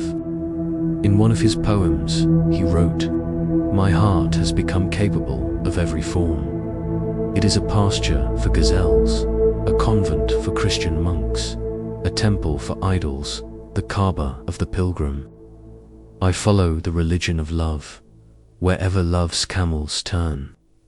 There is my religion, my faith." These words show the breadth of his compassion and the inclusivity of his vision. For him, love was not confined to one creed, but flowed through all paths, for all are reflections of the same source. Ibn Arabi's influence spread widely after his death in 1240. His writings shaped Sufi orders, inspired poets, and provoked debate among theologians. In the Ottoman Empire, his works were studied with reverence. In South Asia, his ideas mingled with the poetry of figures like Muhammad Iqbal. Even in modern times, scholars and seekers alike turn to him for insight into the nature of existence. His ocean of unity remains as vast and deep as ever, inviting each generation to step to its shore. For those who approach his writings, the experience can feel overwhelming. The language is dense, the concepts intricate, the metaphors layered. Yet beneath the complexity lies a simple truth. All that is a reflection of the One. To live in awareness of this is to live with reverence, humility, and love. The ordinary becomes extraordinary. The fleeting becomes eternal. The wave becomes the sea. As you listen now, imagine yourself standing at the edge of a great ocean. The waves rise and fall, their motion unending. You hear the hush of the water, steady and calm. The horizon stretches beyond sight, merging with the sky. This ocean is Ibn Arabi's vision, infinite, eternal, filled with reflections. You too are a wave upon it, unique yet inseparable. The ocean does not ask the wave to be more than it is. It does not demand that the wave cease to exist. It simply carries it, gives it form, and draws it back. In the same way, Ibn Arabi reminds us, God carries creation, not apart from himself, but as an endless unfolding of his names. And so this chapter closes not with a definition, but with an image. The ocean, calm and eternal. The mirror, polished and reflecting. The heart, searching and receiving. To drift with Ibn Arabi is to let these images surround you, gently dissolving the edges of separation. In that stillness, you may sense the unity. He saw the truth that everything you are and everything you see is a reflection of the One. Chapter 13. Rumi, the poet of eternal longing. Among the vast ocean of Sufi voices, one name shines more brightly than almost any other. Jalaluddin Rumi. His poetry, composed in the 13th century, has traveled farther than he could have ever imagined, across continents, cultures, and centuries. His words continue to draw readers and listeners into a world of longing, beauty, and surrender. He is remembered not only as a poet, but as a mystic, a teacher, and a lover of the divine. For many, his verses are lanterns in the dark, glowing softly with the warmth of eternal love. Rumi was born in 1207 in the city of Balkh, which lies in present-day Afghanistan. His family came from a lineage of scholars and preachers, steeped in the traditions of Islamic law and learning. Yet his childhood was not settled. Political unrest and the looming threat of Mongol invasions drove his family westward.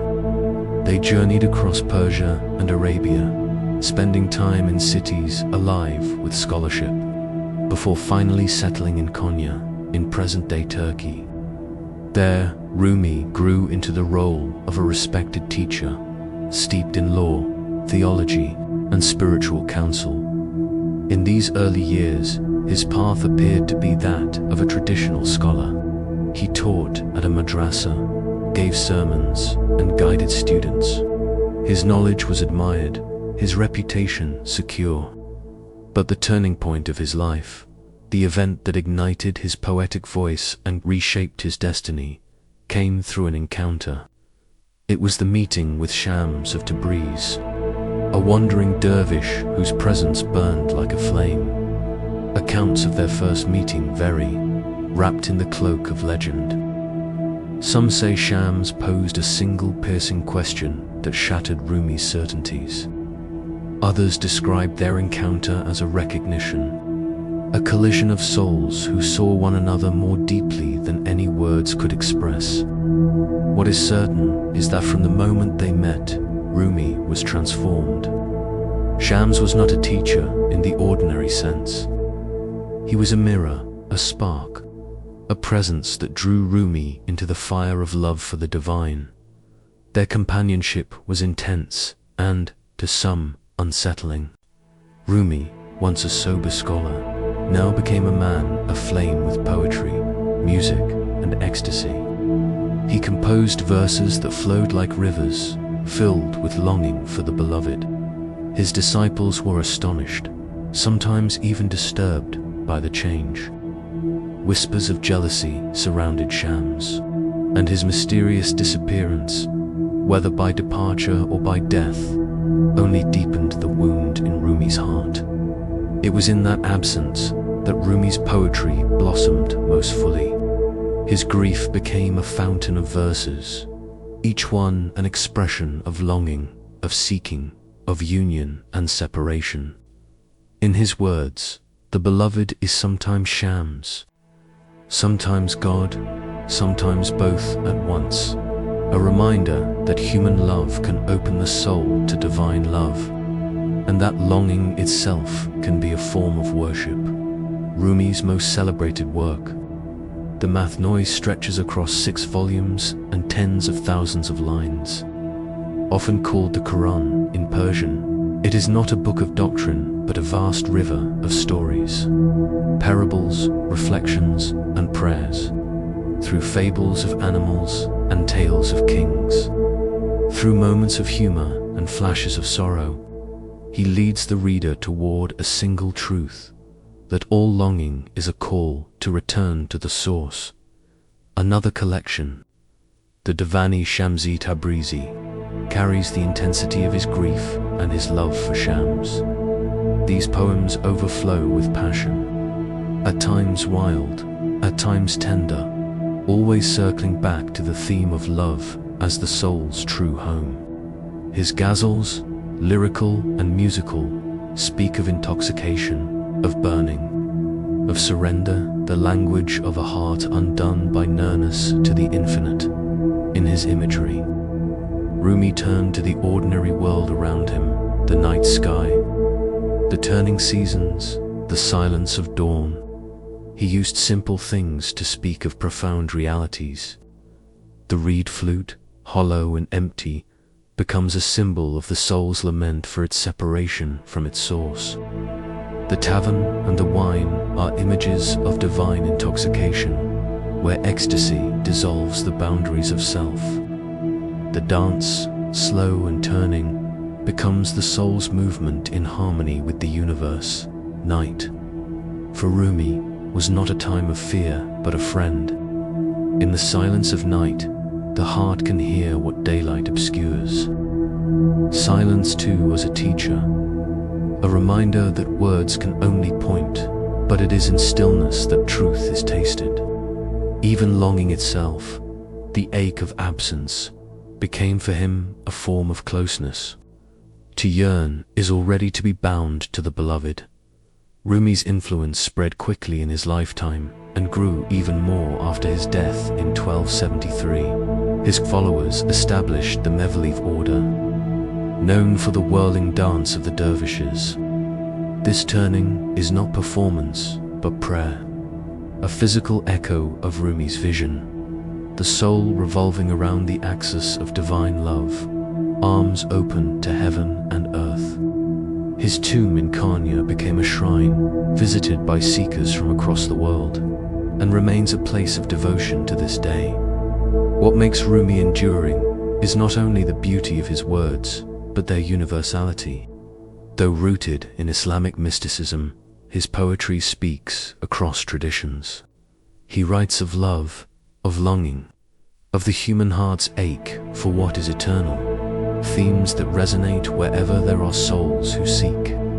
It is for this reason that his verses have been translated into dozens of languages, cherished in places far beyond his homeland, and yet, beneath the popularity, his poetry retains a stillness, a depth that resists simple explanation. Each line is like a window opening onto something larger, something that cannot be captured fully. His verses are not answers but invitations, nudging the listener closer to silence, closer to wonder. Perhaps that is why, even now, his words are read by those seeking comfort, inspiration, or simply a gentle reminder of the mystery at the heart of life.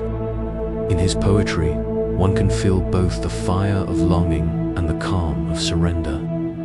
One can feel the joy of union and the sorrow of absence, woven together in a single breath.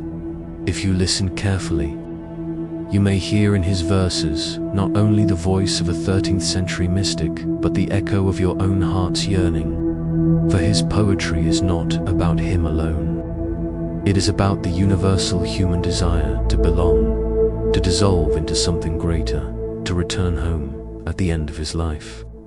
When he felt death approaching, Rumi did not speak of fear. He called death his wedding night, the moment of union with the beloved he had longed for all his life. His passing was mourned, but also celebrated as the fulfillment of his deepest desire. So his legacy continues, not only in the whirling of dervishes or the pages of his poems, but in the quiet hearts of those who read him and feel, for a moment, that they too are caught in the dance of longing. Rumi leaves us with the gentle truth that longing is not weakness. It is the thread that ties the soul to its source. To yearn is already to be in relationship with the eternal. And so his poetry invites us not to escape longing, but to rest within it, to let it carry us like a river toward the sea.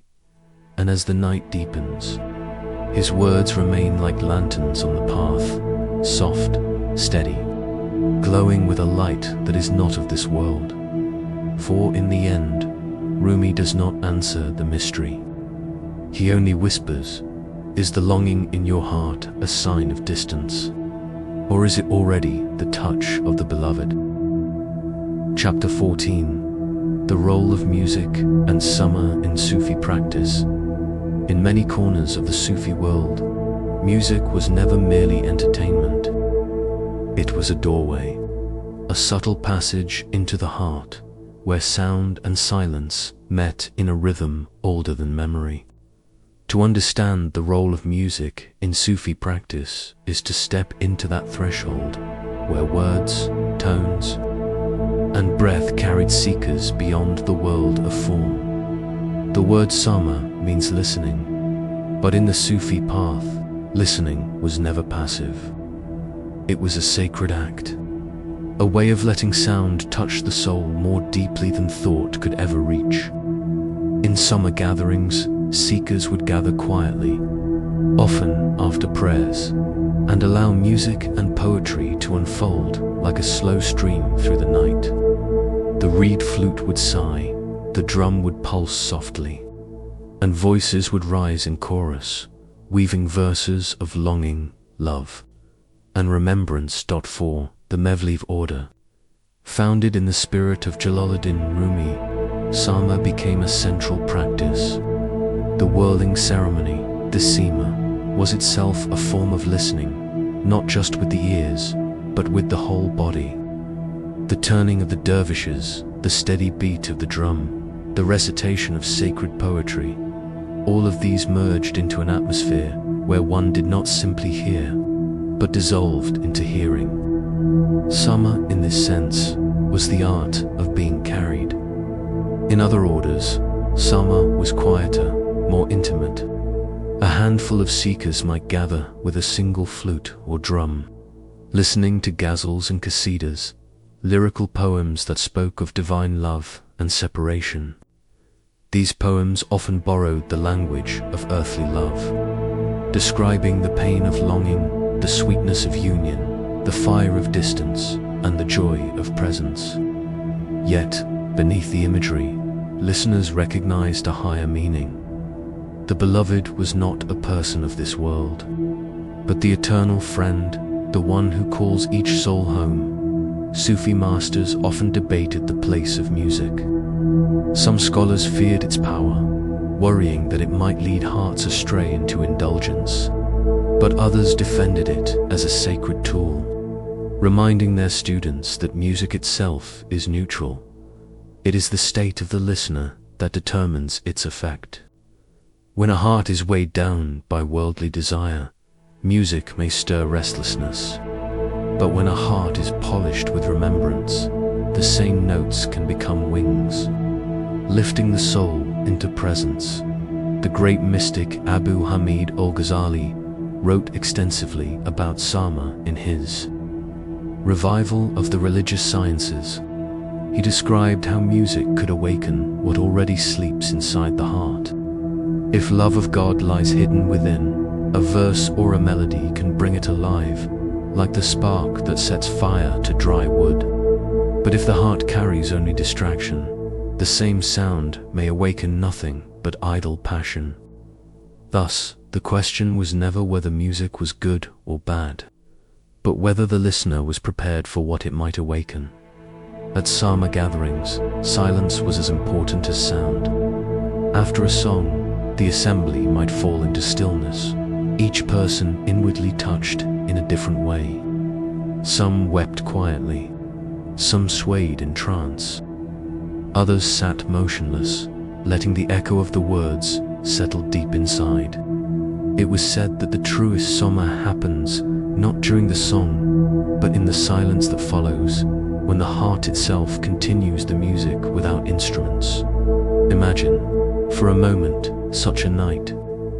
A circle of seekers seated on worn carpets. A single candle flickering in the center, casting soft shadows on the walls. The reed flute begins with a low, trembling sigh, as if longing itself had taken breath. A drum follows with a heartbeat rhythm, steady and calm. A voice rises, reciting lines of Rumi or Hafiz, words of love and loss, union and absence. Time slows. The listeners close their eyes. Some rock gently, some simply breathe. The sound grows, then fades, until only silence remains, vast and tender, like the desert after the wind has passed. In these moments, the seeker is invited to listen not just with the ears, but with the whole being. The pulse of the drum becomes the pulse of the heart. The sigh of the flute becomes the sigh of the soul. The silence that follows becomes a mirror of eternity itself. Through Sama, the outer world of noise is transformed into an inner world of stillness. The role of music in Sufi practice was never uniform. In some regions, instruments were embraced. In others, only the human voice was used, chanting the divine names. In all cases, the aim was the same: to soften the heart, to awaken love, and to draw the listener into remembrance. Sama was not an escape from life, but a return to what lies beneath it. Some Sufis taught that all of creation is itself engaged in Sama. The wind through the trees, the waves against the shore, the call of birds at dawn. All of these are songs in the endless concert of being. To listen deeply is to hear the hidden music of the world, the silent hymn that never ceases. In this way, the practice of Sama was not confined to the gathering hall. It was a training for life itself. Wherever one walks, there is sound. Wherever there is sound, there is listening. And wherever there is listening, there is the chance to remember. The Sama gatherings often ended with quiet reflection. Sometimes with tears, sometimes with laughter, sometimes with a simple moment of shared silence. What mattered was not the performance of the music, but the transformation of the listener. To walk away from Sama with a softer heart, a clearer mind, and a deeper sense of love. This was the true goal. Music in Sufism reminds us that the divine cannot always be spoken in plain words. Sometimes it needs melody. Sometimes it needs rhythm. Sometimes it needs the trembling pause of silence between notes. These moments slip past the mind and go directly to the soul, carrying something deeper than doctrine, something more intimate than explanation. And perhaps this is why Sama has endured for centuries, despite criticism, despite difference of opinion. Because at its core, it speaks the language of the heart, and the heart, in its quietest longing, always seeks to listen. As this chapter closes, imagine your own breath as music. Each inhale a gentle rising note, each exhale a soft falling one. a rhythm, simple and constant, that has carried you from your first moment and will remain until your last. This too is Sama, the endless song of being alive. And in listening, you may find that even silence has its own melody. Chapter 15. The Spiritual Stations of the Sufi Path. In the language of Sufism, the path to God is described as a journey. Not a journey of the feet, but of the heart. It unfolds through stages, or makomit spiritual stations, that mark the soul's deepening relationship with the divine.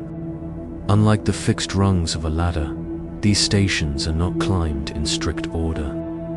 They are states of readiness, cultivated through effort, intention, and sincerity. Each one is like a stepping stone across a quiet river, bringing the seeker closer to the far bank of nearness. The earliest of these stations is often said to be Tawbah, repentance. It is the moment when a seeker turns away from distraction and turns toward God. Repentance, in the Sufi sense, is not merely regret for wrongdoing. It is a recognition of distance, followed by a gentle return. Like a traveler who has strayed from the path and pauses to reorient themselves, repentance is a turning of the heart. The mystics say it is the doorway to every other station, for without it, the path cannot begin. In the stillness of repentance, the seeker awakens to humility. They see their limits, their forgetfulness, and yet also the mercy that invites them back. In this realization, repentance is not heavy with despair, but lightened with hope. It is not an end, but a beginning, a reminder that each step forward is welcomed by the one who is always near. From repentance flows the station of wera caution, or carefulness. Here, the seeker becomes attentive to their actions, their words, even the subtle movements of intention. It is a station of mindfulness, where one avoids not only what is forbidden, but also what distracts from remembrance. A simple metaphor often used is that of walking barefoot across a field of thorns. Each step is measured, each choice deliberate, for the heart desires not to wound itself with forgetfulness. Yet caution alone is not enough. The path requires zuhd, detachment. This is the station where the seeker loosens their grip on worldly possessions and ambitions. Detachment does not mean abandoning life or denying beauty. Instead, it means no longer being enslaved by them. The mystics often liken it to holding a bird in the hand, gently, without crushing, yet without fear if it flies away. Detachment frees the heart to love without chains, to give without demand, and to rest in what is eternal rather than what is fleeting. As the heart learns detachment, it opens naturally to sab patience. Patience is one of the most praised qualities in the Quran, described as a garment of those whom God loves. For the Sufi, patience is not grim endurance, but a calm acceptance of what unfolds. It is the ability to remain steady in hardship, to resist haste in longing, and to wait for God's timing without complaint. The mystics say that patience is like a candle that burns steadily even in the wind. It consumes itself, yet in doing so, it gives light. After patience comes tawakkul, trust. This is the station where the seeker places their reliance on God, like a child who rests securely in a parent's embrace. Trust does not mean abandoning effort. It means knowing that effort alone does not bring results. One sows the seed, but the rain and the growth come from elsewhere. To live in trust is to release the anxiety of control, to walk with confidence that whatever comes by God's wisdom. Beyond trust lies rida, contentment. If patience is to accept difficulty without complaint, contentment is to embrace it with gratitude. It is a quiet joy, independent of circumstance, arising from the knowledge that everything is part of the Beloved's unfolding. Rida is often described as the heart's still lake, unshaken by storm. When the seeker reaches this station, the line between bitterness and sweetness dissolves. Whatever arrives is received as a gift. The culmination of the stations is taslim, surrender. Here, the seeker no longer resists, no longer clings, no longer measures or bargains. The self bows fully before the beloved, content not only in action but in being. Surrender is not weakness. It is the release of illusion, the recognition that nothing stands apart from God. In this station, the seeker becomes like a drop dissolving into the ocean, not erased, but carried into a wholeness beyond self. Many Sufi manuals of the path, from Al-Qashari's Risala to Al-Hujri's Kashf-e-Ummat, describe these stations with subtle variations. Some emphasize fear and hope, others add love, knowledge, or sincerity as stations in themselves. What unites them all is the idea that the path is gradual, shaped by both human effort and divine grace.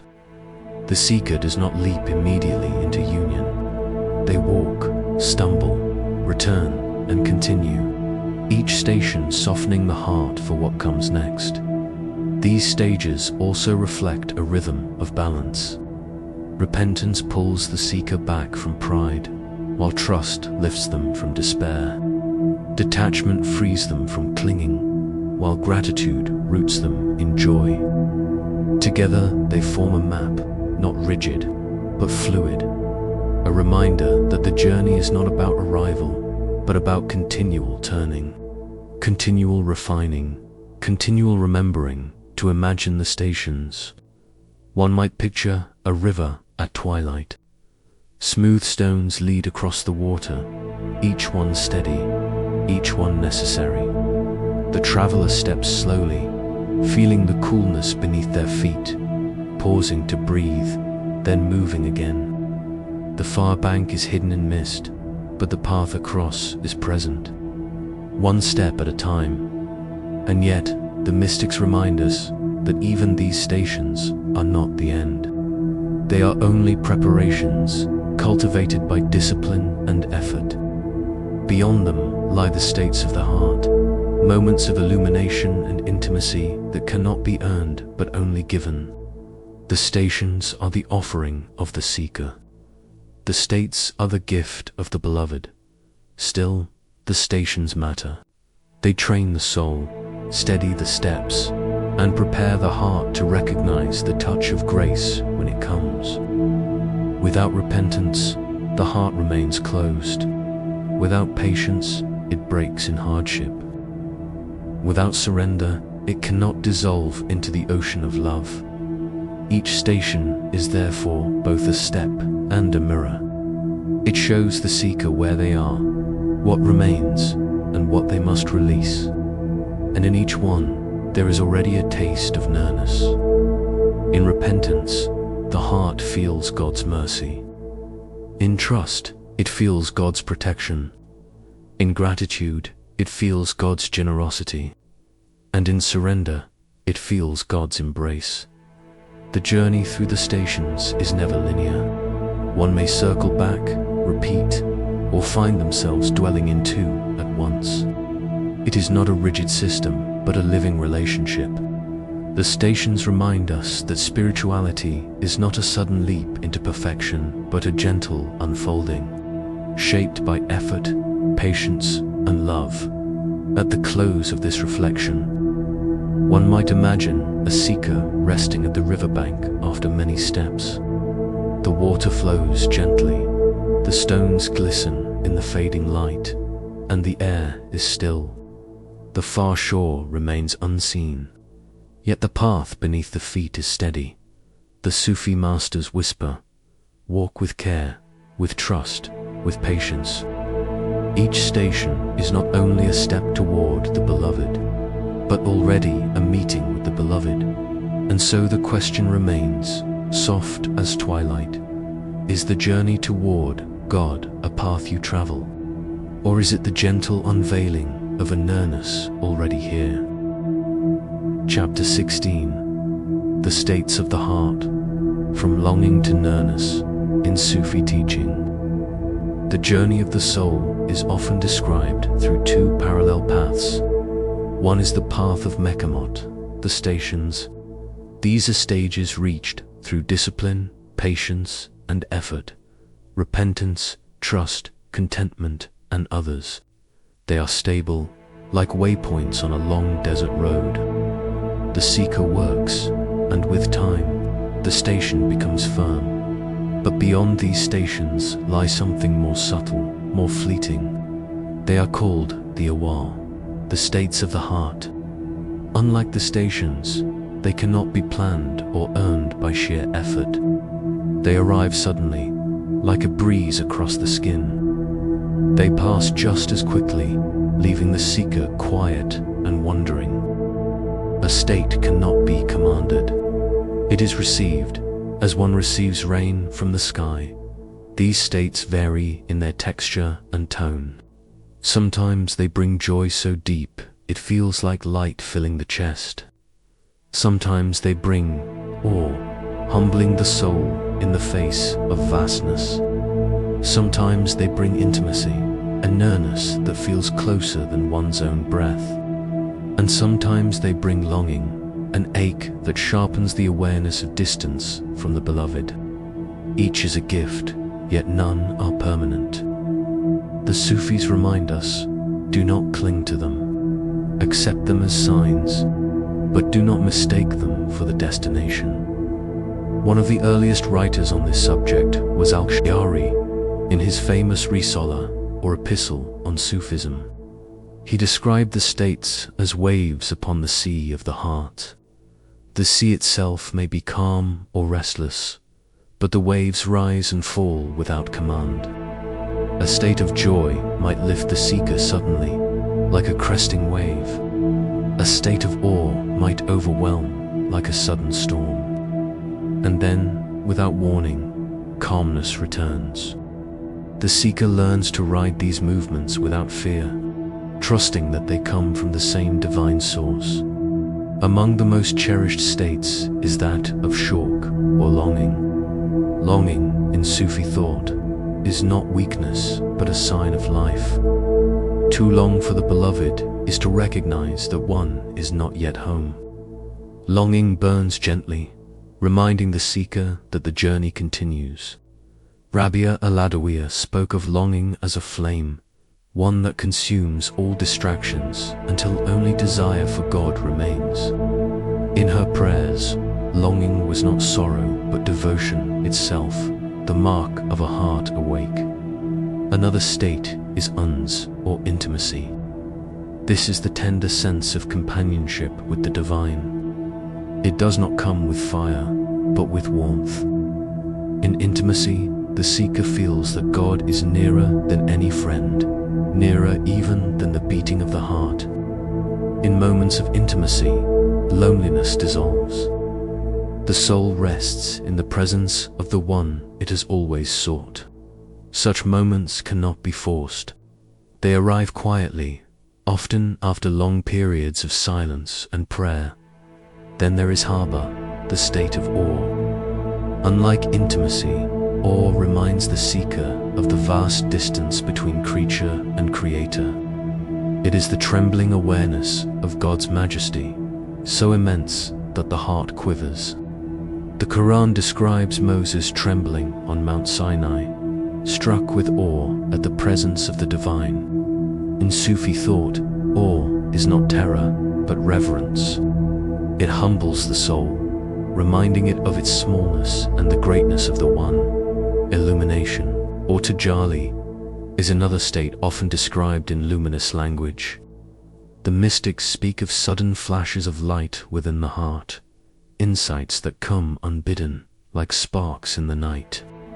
In these moments, a verse of scripture, a line of poetry, or even a simple act of kindness may suddenly reveal layers of meaning never seen before. These illuminations do not last, but they leave traces, like glowing embers in memory. The states are not random, though they appear unpredictable. They are responses, gifts given to the seeker at times of need. Longing may stir when the heart grows dull, awakening passion again. Awe may descend when pride begins to creep in, humbling the soul. Intimacy may come as a balm in times of loneliness. Illumination may arrive to strengthen faith during moments of doubt. In each case, the state serves the journey. Guiding without words, Sufi masters often warned their disciples not to mistake states for progress. A state of joy might lift the heart, but it is not proof of arrival. A state of longing might ache, but it is not a sign of failure. All states are temporary, and the path requires balance. The seeker learns to accept them without pride, without despair, like clouds passing across the open sky. One does not own a cloud. One only watches it drift, grateful for its shade or its rain, then lets it go. The language used for these states is often poetic because ordinary speech cannot capture them. They belong to the realm of the heart, which speaks in images and feelings rather than precise terms. Thus, mystics turn to metaphor: waves on the sea, flames of fire, sudden light, cooling shade. These images help the listener glimpse the texture of the experience, though the experience itself remains beyond words. For those outside the tradition, the talk of states may seem abstract. Yet, when listened to slowly, one can see parallels in ordinary life. A moment of unexpected calm while watching a sunset. A sudden swell of gratitude in the presence of a loved one. A shiver of awe beneath the night sky filled with stars. These too are states, fleeting, unplanned, and The difference for the Sufi is that such states are understood as gifts from the beloved, signs pointing back to the source of all beauty. In gatherings, disciples sometimes shared their experiences of these states with their teachers, seeking guidance. The teacher would listen gently, then remind them not to chase the feeling, but to remain steady in practice. The heart is like a garden, they would say.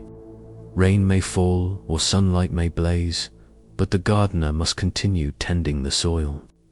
States come and go, but the garden endures through patience and care. The role of these states in Sufi life was not to replace practice, but to flavor it. They added depth and sweetness, reminding the seeker that the path was not only about effort, but also about grace. To walk steadily while receiving these gifts with humility. This was the balance, and so the mystics taught. When longing comes, let it burn. When intimacy arrives, rest in its warmth. When awe descends, bow the heart. When illumination shines, receive it with gratitude. Then, when each departs, return quietly to prayer, to remembrance. To the steady rhythm of the path, the states of the heart drift like clouds across the sky. Some are light and glowing, others are dark and heavy. All move, all change, and none stay forever. The seeker does not command them, nor can they be held.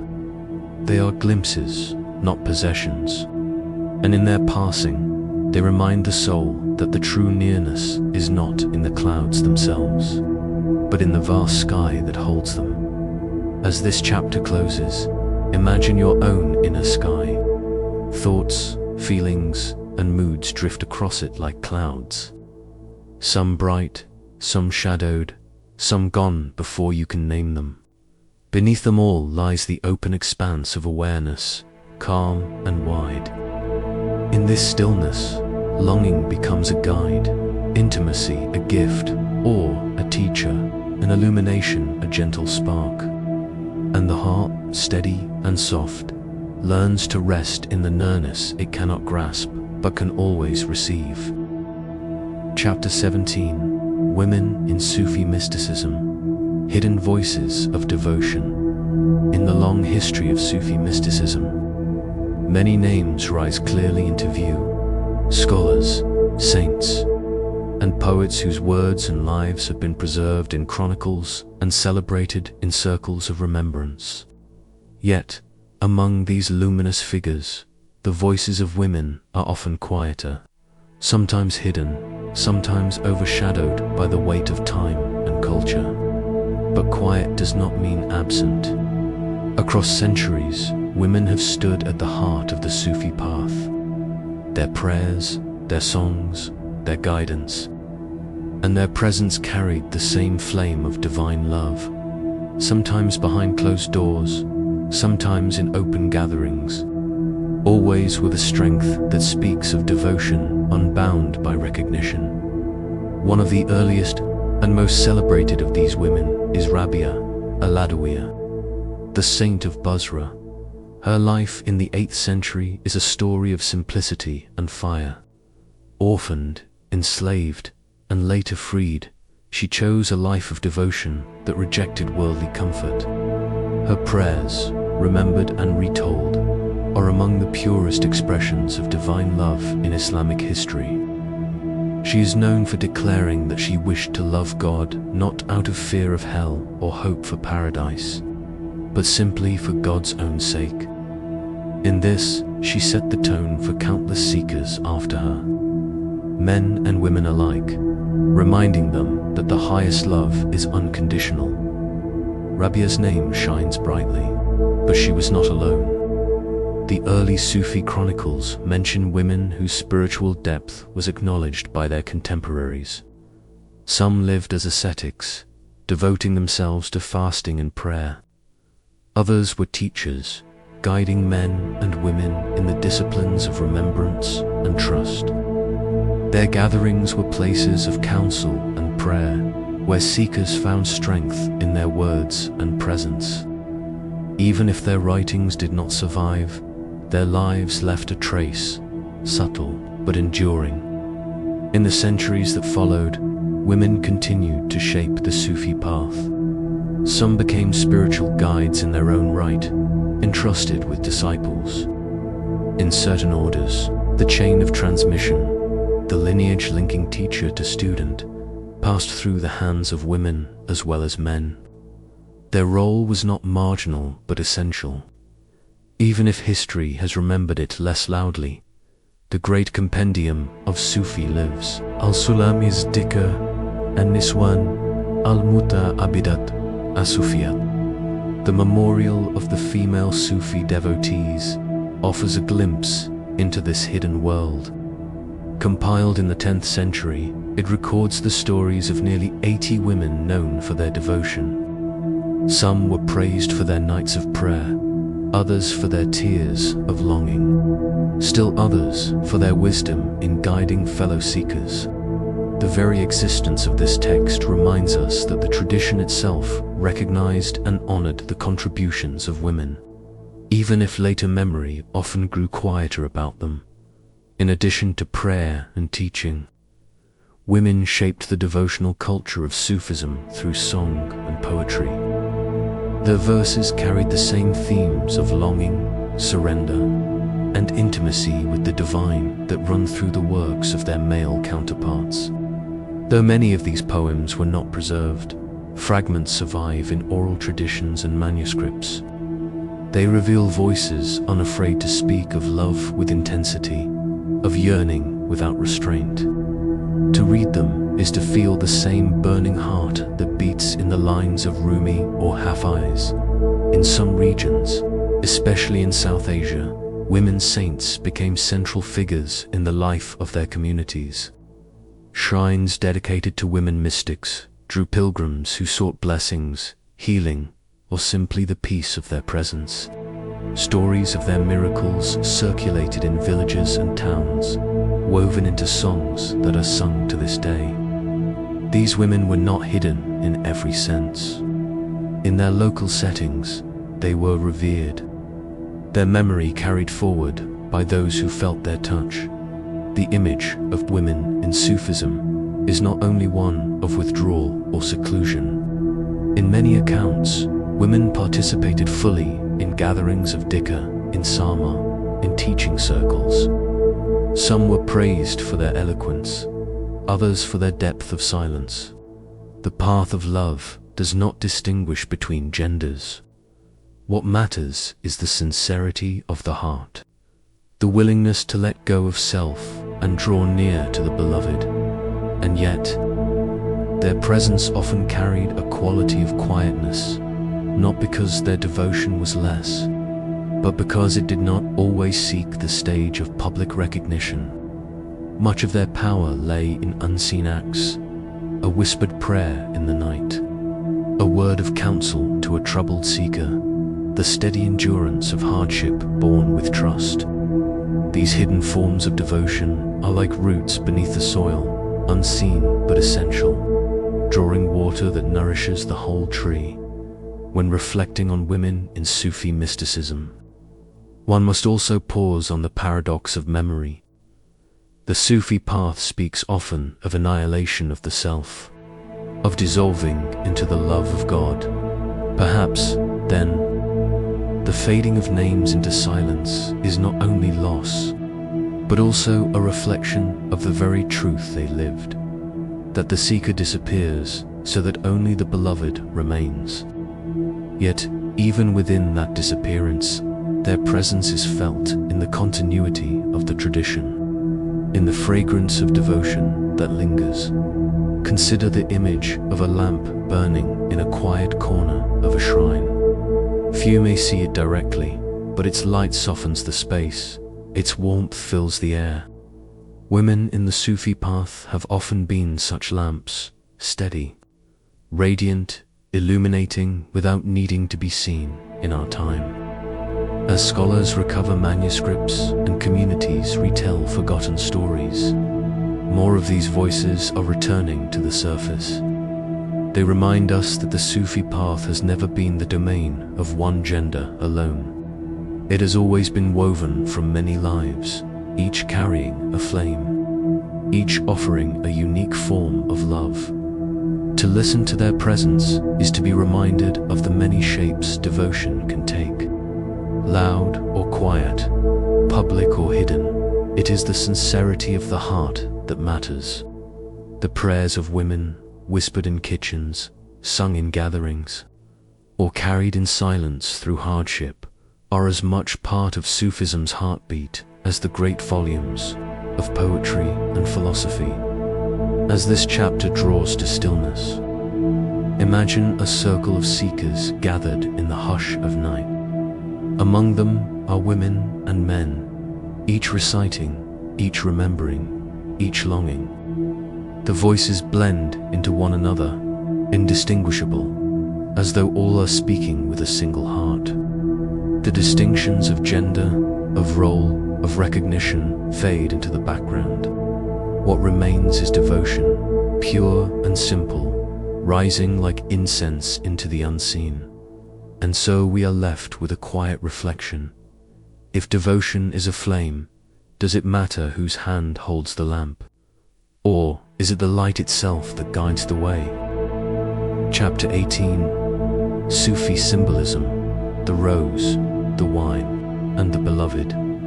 The language of Sufism has always been filled with poetry.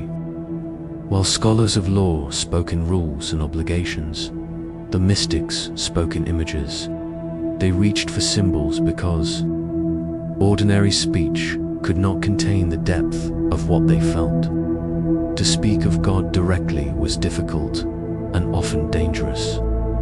But to speak of a rose, of wine, or of the beloved, these were safe doors into a deeper mystery.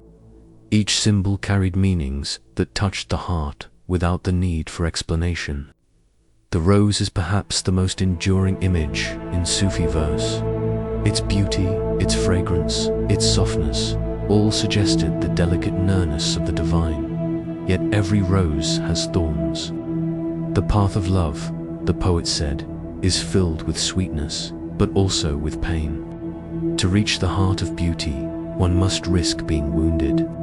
Rumi wrote of the rose as both gift and trial, a reminder that the soul's journey is not without cost. The rose blooms in the garden of the spirit, but its thorns keep the seeker humble. Wine, another favorite image, carried its own power. In Islamic law, wine was forbidden, associated with forgetfulness and indulgence. Yet Sufi poets transformed the symbol. For them, wine became the drink of remembrance, not forgetfulness. It was the ecstasy of the soul, overwhelmed by love for the divine. To be drunk on this wine was not to lose control, but to lose the illusion of separation. Hafiz wrote of the tavern where seekers gathered, not to indulge in worldly drink, but to taste the sweetness of divine union. The cup, the tavern, the wine-bearer, all became metaphors for the ways love intoxicates the heart. Then there is the beloved, the most central and enduring symbol of all. In countless poems, the beloved appears as the one who is sought, longed for, and adored. Sometimes the beloved is described in earthly terms, with eyes, lips, and fragrance. Yet the Sufis insisted that these descriptions were not about a human figure. They were hints toward the eternal. The beloved was God, approached not with abstract concepts, but with the intimacy of love. To speak of God as judge or king was true, but it did not stir the heart. To speak of God as beloved awakened longing, devotion, and surrender. These symbols were layered and alive. The rose could mean beauty, but also suffering. The wine could mean ecstasy, but also the loss of self. The beloved could mean God, but also the hidden truth within the seeker's own heart. The language invited the listener to move beyond the surface, to search for what lay beneath. Each poem was like a veil, translucent, suggestive, never final. For some, these symbols caused confusion. Critics accused the poets of promoting drunkenness or of indulging in worldly desire. But the mystics replied that those who read literally had missed the point. As one poet said, the words are the skin. The meaning is the soul. To stop at the skin was to miss the life within. The rose was not a garden flower, nor the wine a worldly drink. They were metaphors, pointing to truths too subtle for direct speech. Symbolism allowed the Sufis to express both passion and restraint. They could speak of longing in a way that was safe from accusation, yet still touched the depths of feeling. In an age where theology could be rigid, poetry opened space for breath. The symbols created a shared language, one that crossed boundaries of culture and tongue. A Persian poem about the beloved could be understood by a Turk, an Arab, or even a European reader centuries later. The imagery spoke to the universal human heart. The rose, wine, and beloved were not the only images. The candle, burning itself away to give light. The nightingale, crying for the rose. The journey through desert and sea. Yet these three stood at the center, carrying the essence of Sufi devotion. They held together beauty, ecstasy, and intimacy, the qualities that defined the path of love. To linger on these symbols is to sense their rhythm. The rose unfolds like a heart opening in prayer. The wine flows like remembrance, filling the soul. The beloved waits, silent, beyond all images, yet present in every one of them. The mystics remind us that language is a ladder. It lifts the heart upward, but at some point, the ladder must be left behind. The rose fades, the wine empties, the beloved alone remains. And so, when you hear a Sufi poem speaking of roses or wine, listen gently. Ask not what the image is, but what it stirs in you. Perhaps it awakens longing, perhaps it brings warmth, perhaps it leaves you quiet and still. That is the work of symbols, to guide, not to bind. As this chapter closes, imagine a rose unfolding in the stillness of dawn. Its petals open, one by one, soft and fragrant. Near it sits a cup, filled not with ordinary drink, but with something that glows like light itself. And before you, unseen yet near, is the beloved, the presence that words cannot hold, but the heart always seeks. Chapter 19. The spread of Sufism across lands. From its earliest beginnings in the deserts of Arabia and the streets of Baghdad, Sufism did not remain in one place. It flowed outward, like a river branching into many streams. Teachers carried its spirit of love and remembrance across languages and landscapes, adapting to each culture it touched while remaining rooted in the same yearning for God. Over centuries, this quiet current of mysticism shaped hearts from Persia to India, from North Africa to Andalusia. To trace its spread is to see how devotion knows no borders, how love of the divine can wear many garments yet remain the same flame. Baghdad was among the first great centers of Sufism. In the 9th and 10th centuries, it was a city of scholars and merchants, a meeting ground of philosophies, sciences, and spiritual quests. Here the Sufi path took on clearer form. Teachers like Junaid of Baghdad spoke of sobriety and balance, teaching that mystical union must harmonize with the discipline of law. In their gatherings, seekers learned that Sufism was not an escape from the world, but a way of living within it. With heart anchored in God, Baghdad became a seedbed, its influence spreading with travelers and students who carried the teachings outward from Baghdad.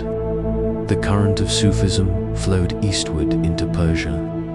Persian lands gave the mystical path a new voice, the voice of poetry. Here, metaphors of love, wine, the tavern, and the beloved blossomed, capturing what could not be spoken directly. Poets like Atta, Rumi, and later Hafiz turned abstract longing into words that ordinary people could feel. Their verses transformed Sufism from a path followed mainly by ascetics into a cultural force that reached the masses.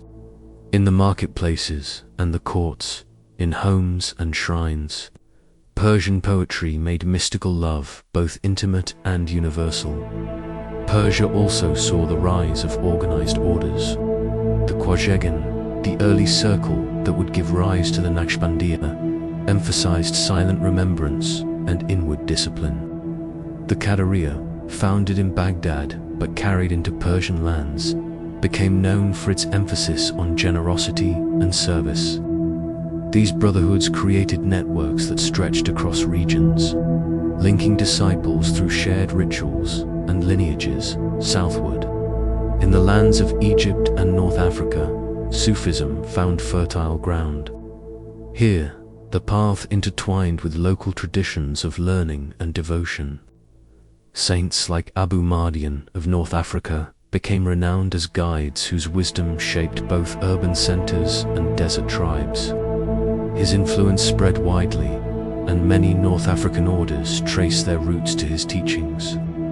In Egypt, Sufism flourished in the very shadow of Cairo's great universities, demonstrating that mysticism and scholarship could coexist.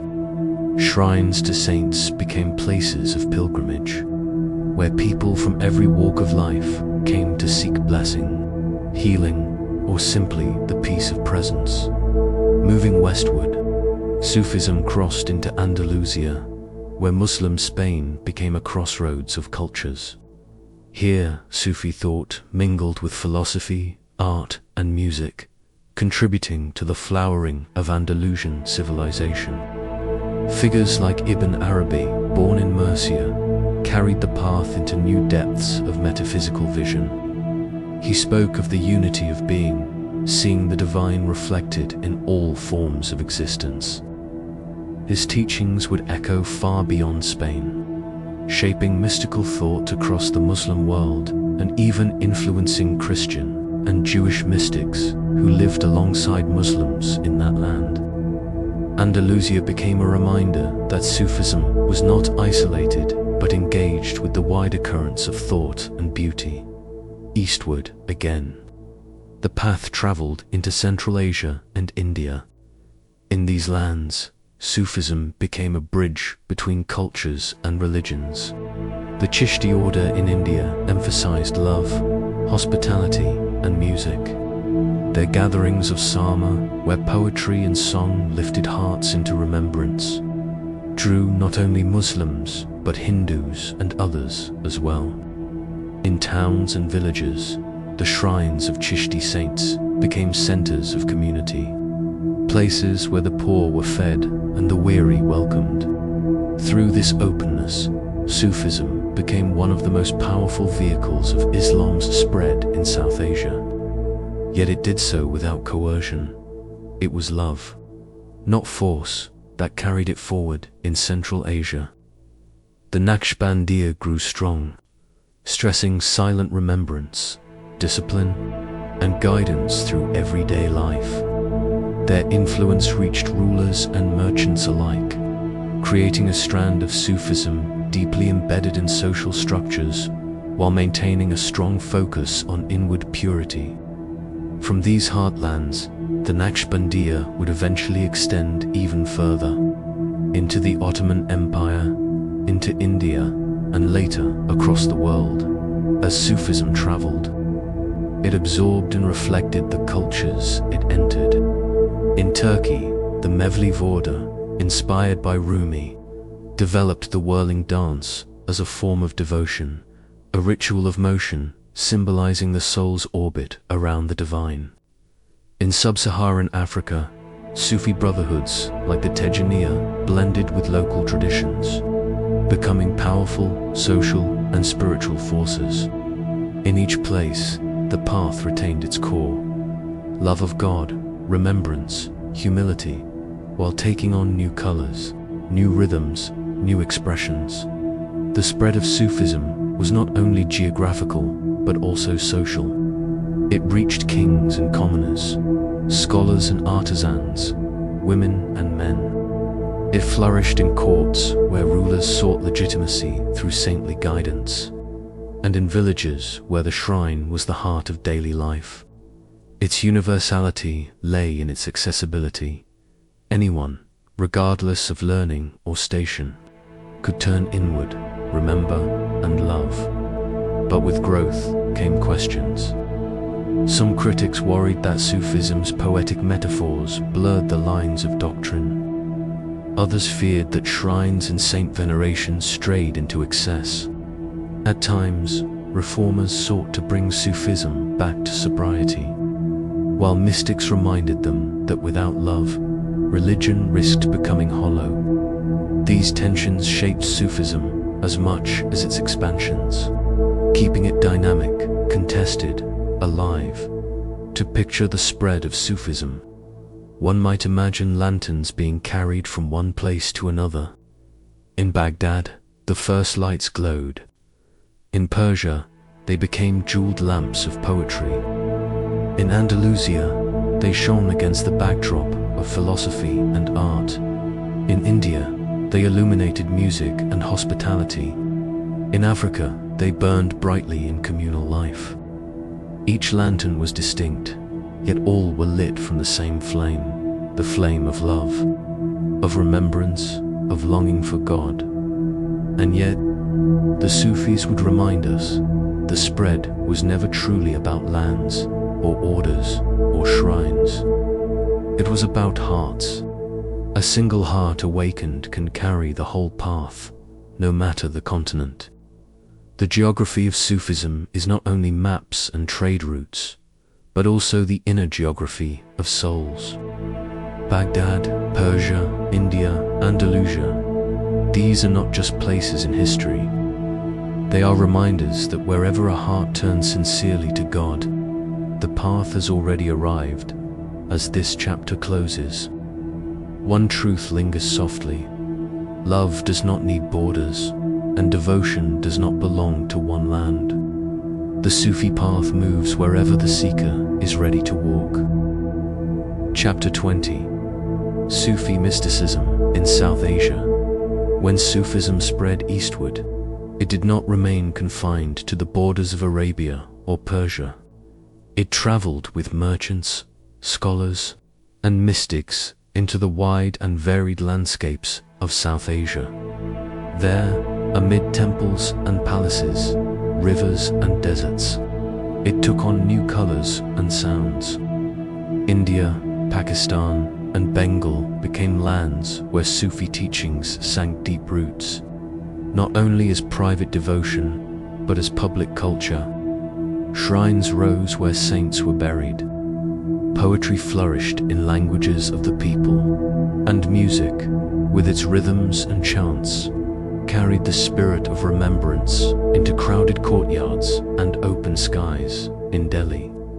The Chishti order became one of the most influential currents of South Asian Sufism, founded by Khwaja Moinuddin Chishti in Ajmer during the 12th century.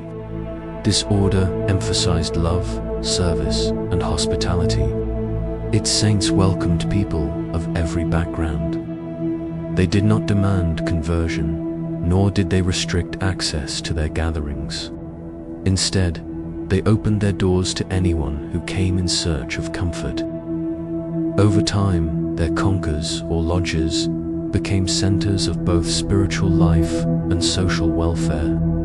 Food was distributed, disputes were mediated, and songs of longing filled the air. One of the brightest figures in this tradition was Nizamuddin Aulia, who lived in Delhi during the 13th and 14th centuries. His shrine still draws thousands of visitors every week, centuries after his passing. He was known not only for his devotion, but for his deep compassion. He taught that to love God was to love people, and that no one should leave his door hungry or neglected. His disciple, the poet Amir Khusrau, gave voice to these teachings in verse and song. Khusrau's compositions, blending Persian and local Indian melodies, became the seeds of Qawwali, a form of devotional music still alive today. Qawwali itself became the heartbeat of South Asian Sufi expression, performed in shrines, courtyards, and later in concert halls. It carries the listener into remembrance through rhythm, repetition, and rising intensity. The harmonium, tabla, and clapping of hands create a foundation, while the voices soar with verses of longing, union, and surrender. A Qawwali performance is not simply music. It is an act of devotion, a sama, a spiritual listening. As the chorus repeats the names of God, the audience often sways, some entering states of trance or tears. The words might be centuries old, but the experience feels immediate, alive in the present moment.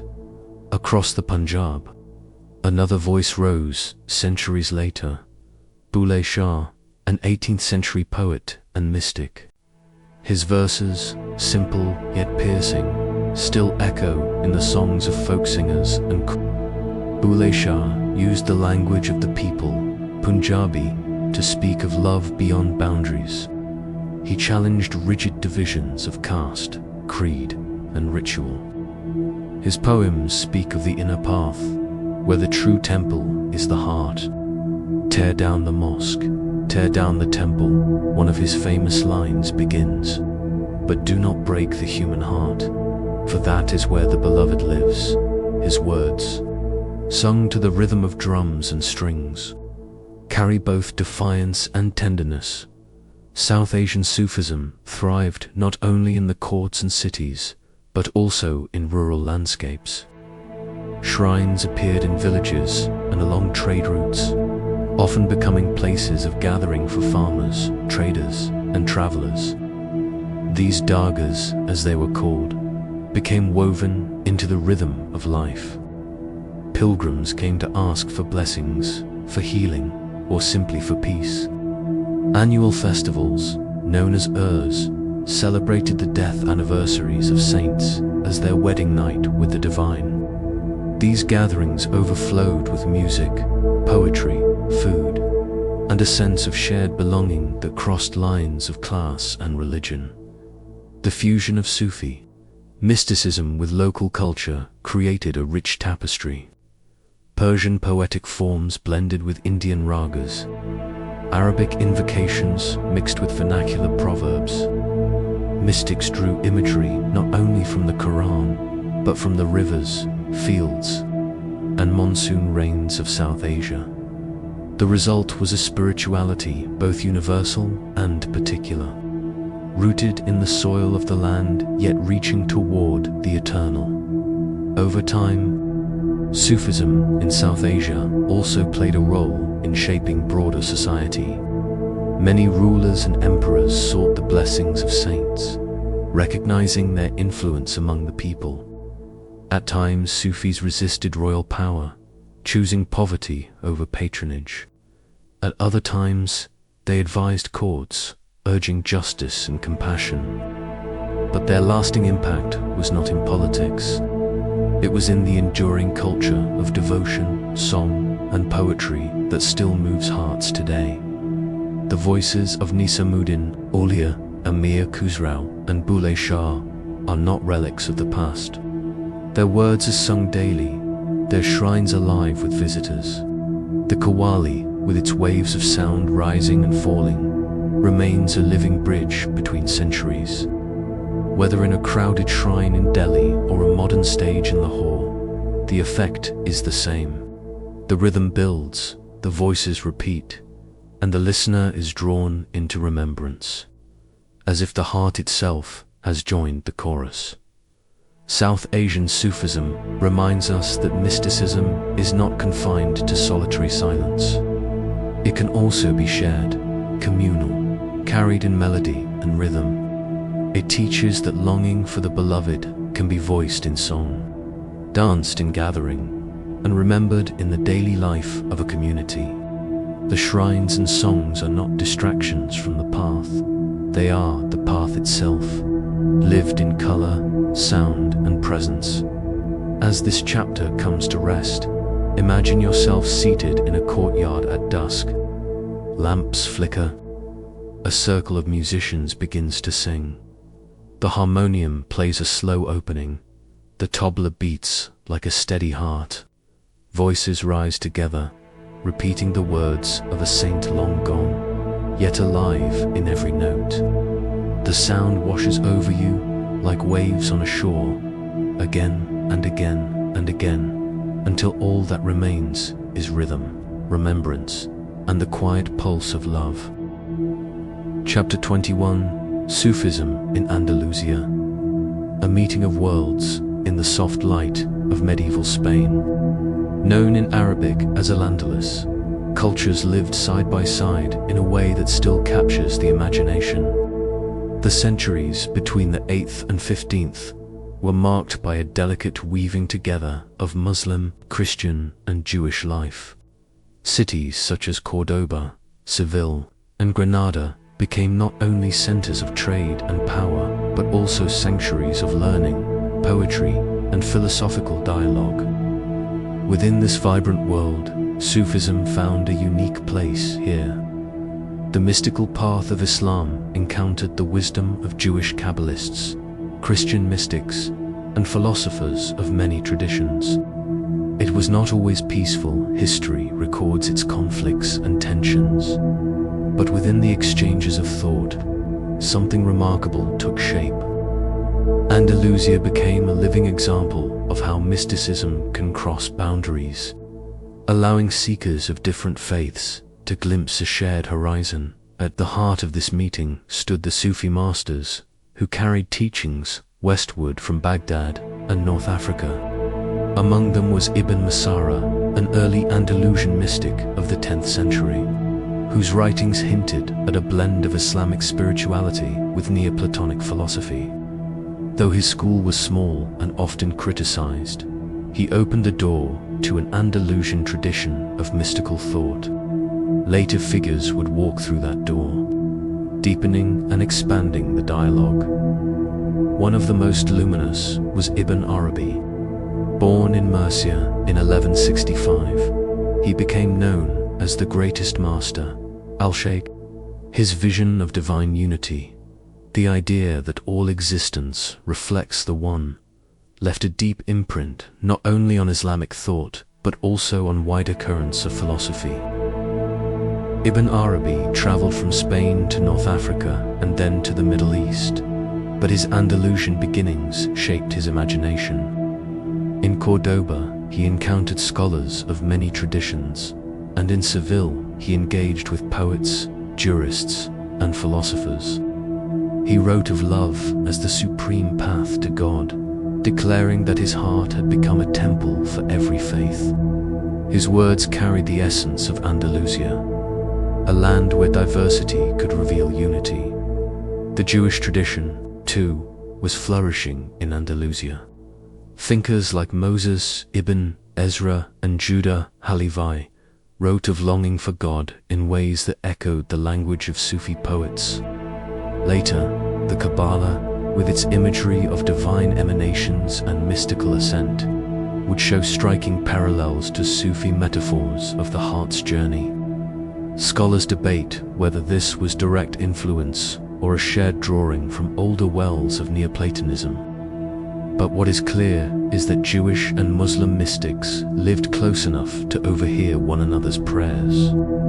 Their ideas resonating across boundaries. Christian mysticism also grew in the soil of Iberia, though at times distant from Muslim communities. Christian monks and mystics could not remain untouched by the intellectual and spiritual richness of Andalusia. Later, in the centuries after the Christian reconquest, echoes of Sufi thought would ripple through Spanish. Christian mystics like Teresa of Avila and John of the Cross, their writings on love, union, and the dark night of the soul bear a kinship to Sufi images of longing and surrender. Whether through direct contact or shared atmosphere, the spirit of Andalusia left its mark. Sufi gatherings in Andalusia often included music, poetry, and remembrance of God.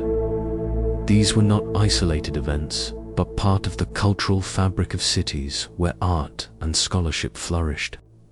In the courts of rulers, philosophers debated Aristotle, while poets recited verses of love, both earthly and divine. In the streets, musicians carried melodies that wove Arabic, Berber, and Iberian tones together. The blending of traditions gave Andalusia a distinctive voice, one that still echoes in the haunting notes of flamenco music, with its roots in Andalusian song. Yet it was not only in great cities that Sufism lived.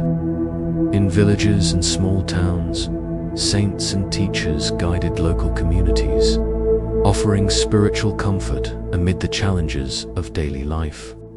Their shrines became places of pilgrimage, where Christians, Jews, and Muslims alike might seek blessing or healing. The boundaries of doctrine could blur in the face of shared human longing. But this meeting of worlds was fragile. Political struggles, rivalries, and wars often strained the coexistence. The fall of Cordoba, the rise of Almoravid and Almohad dynasties, and later the Christian reconquest brought periods of tension and suspicion. Mystics like Ibn Arabi sometimes faced criticism for teachings considered too daring. And yet, the light of Andalusian Sufism was not extinguished. It survived in books, in poetry, in music, and most of all, in the memory of shared wisdom. To imagine Andalusian Sufism is to picture rivers merging. One stream carried the Quranic devotion of Muslim mystics, flowing with remembrance and poetry.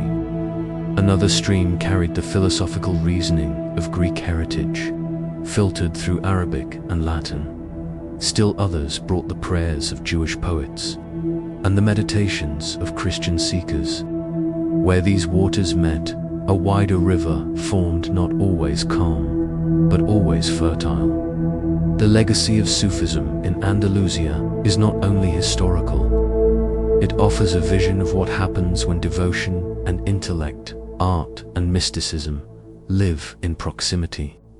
It shows that while religions may differ, the language of the heart can often be understood across boundaries. Ibn Arabi's declaration that his heart could hold every form is perhaps the clearest expression of Andalusian mysticism. It was a statement not of abandoning faith, but of realizing that God's presence is greater than any single enclosure. As this chapter draws to a close, one image lingers. Imagine standing at the meeting of two rivers at dusk. The waters are distinct, yet they touch, swirl, and flow onward as one. In the same way, the mystics of Andalusia remind us that wisdom need not be confined, that love can move freely, and that truth, like water, finds its way to the sea. And so a question remains, soft and enduring. If rivers of thought and faith once met in Andalusia, might they meet again wherever hearts are open? Chapter 22: The Trials and Criticisms of the Sufi Path. From the earliest days of Islam, mystics walked a path that was not always understood. Their devotion was sincere, their longing deep, yet the ways they expressed that longing often stirred unease among others. Where the jurists stressed law, the mystics spoke of love. Where scholars emphasized clarity, the mystics used symbols. And where the community valued moderation, some Sufis sought ecstasy. These differences did not go unnoticed. They gave rise to suspicion, to caution, and at times to outright opposition. One of the first sources of criticism came from within the Islamic tradition itself. Some theologians feared that Sufism strayed too far from scripture, that in its songs and symbols it risked losing the clear lines of faith. The emphasis on personal experience seemed to some like a dangerous subjectivity, open to confusion or even heresy. When mystics spoke of union with God, critics heard blasphemy. When they used the language of wine and intoxication, others heard indulgence instead of metaphor. These misunderstandings often drew sharp rebuke, even though the mystics themselves insisted their words pointed only toward the divine. The story of Al-Halay illustrates this tension. A Persian mystic of the 9th and 10th centuries, he spoke openly of his experience of divine nearness. His most famous utterance, "I am the truth," was meant as an expression of union, where the self dissolved and only God remained. Yet to many listeners, it sounded like a claim to divinity. For this he was condemned and executed in Baghdad. His fate became a warning and a reminder of the risks carried by mystical speech. His followers, however, did not forget him. They carried his memory as a symbol of love's courage, a martyr for the path of intimacy with God. In later centuries, mystics also faced criticism for their practices. The Sama, the gatherings of music and poetry, were viewed with suspicion by some jurists who saw them as distractions from sober worship.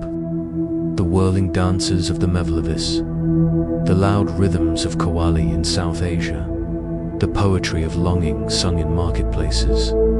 These, for some, seemed to blur the line between devotion and entertainment. Could music truly be a path to God? Could ecstasy be trusted as genuine? These questions echoed in scholarly debates, sometimes producing restrictions, sometimes producing defenses. Yet the criticisms were not only theological. At times, they were also social and political. The independence of Sufi orders made rulers uneasy.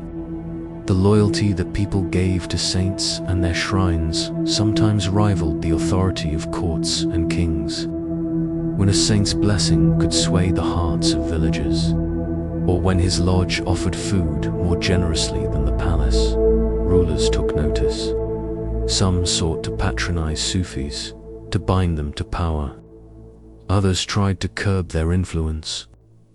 But the mystics, in their own way, often remained on the margins, poor, wandering, unarmed, yet rich in the affection of the people.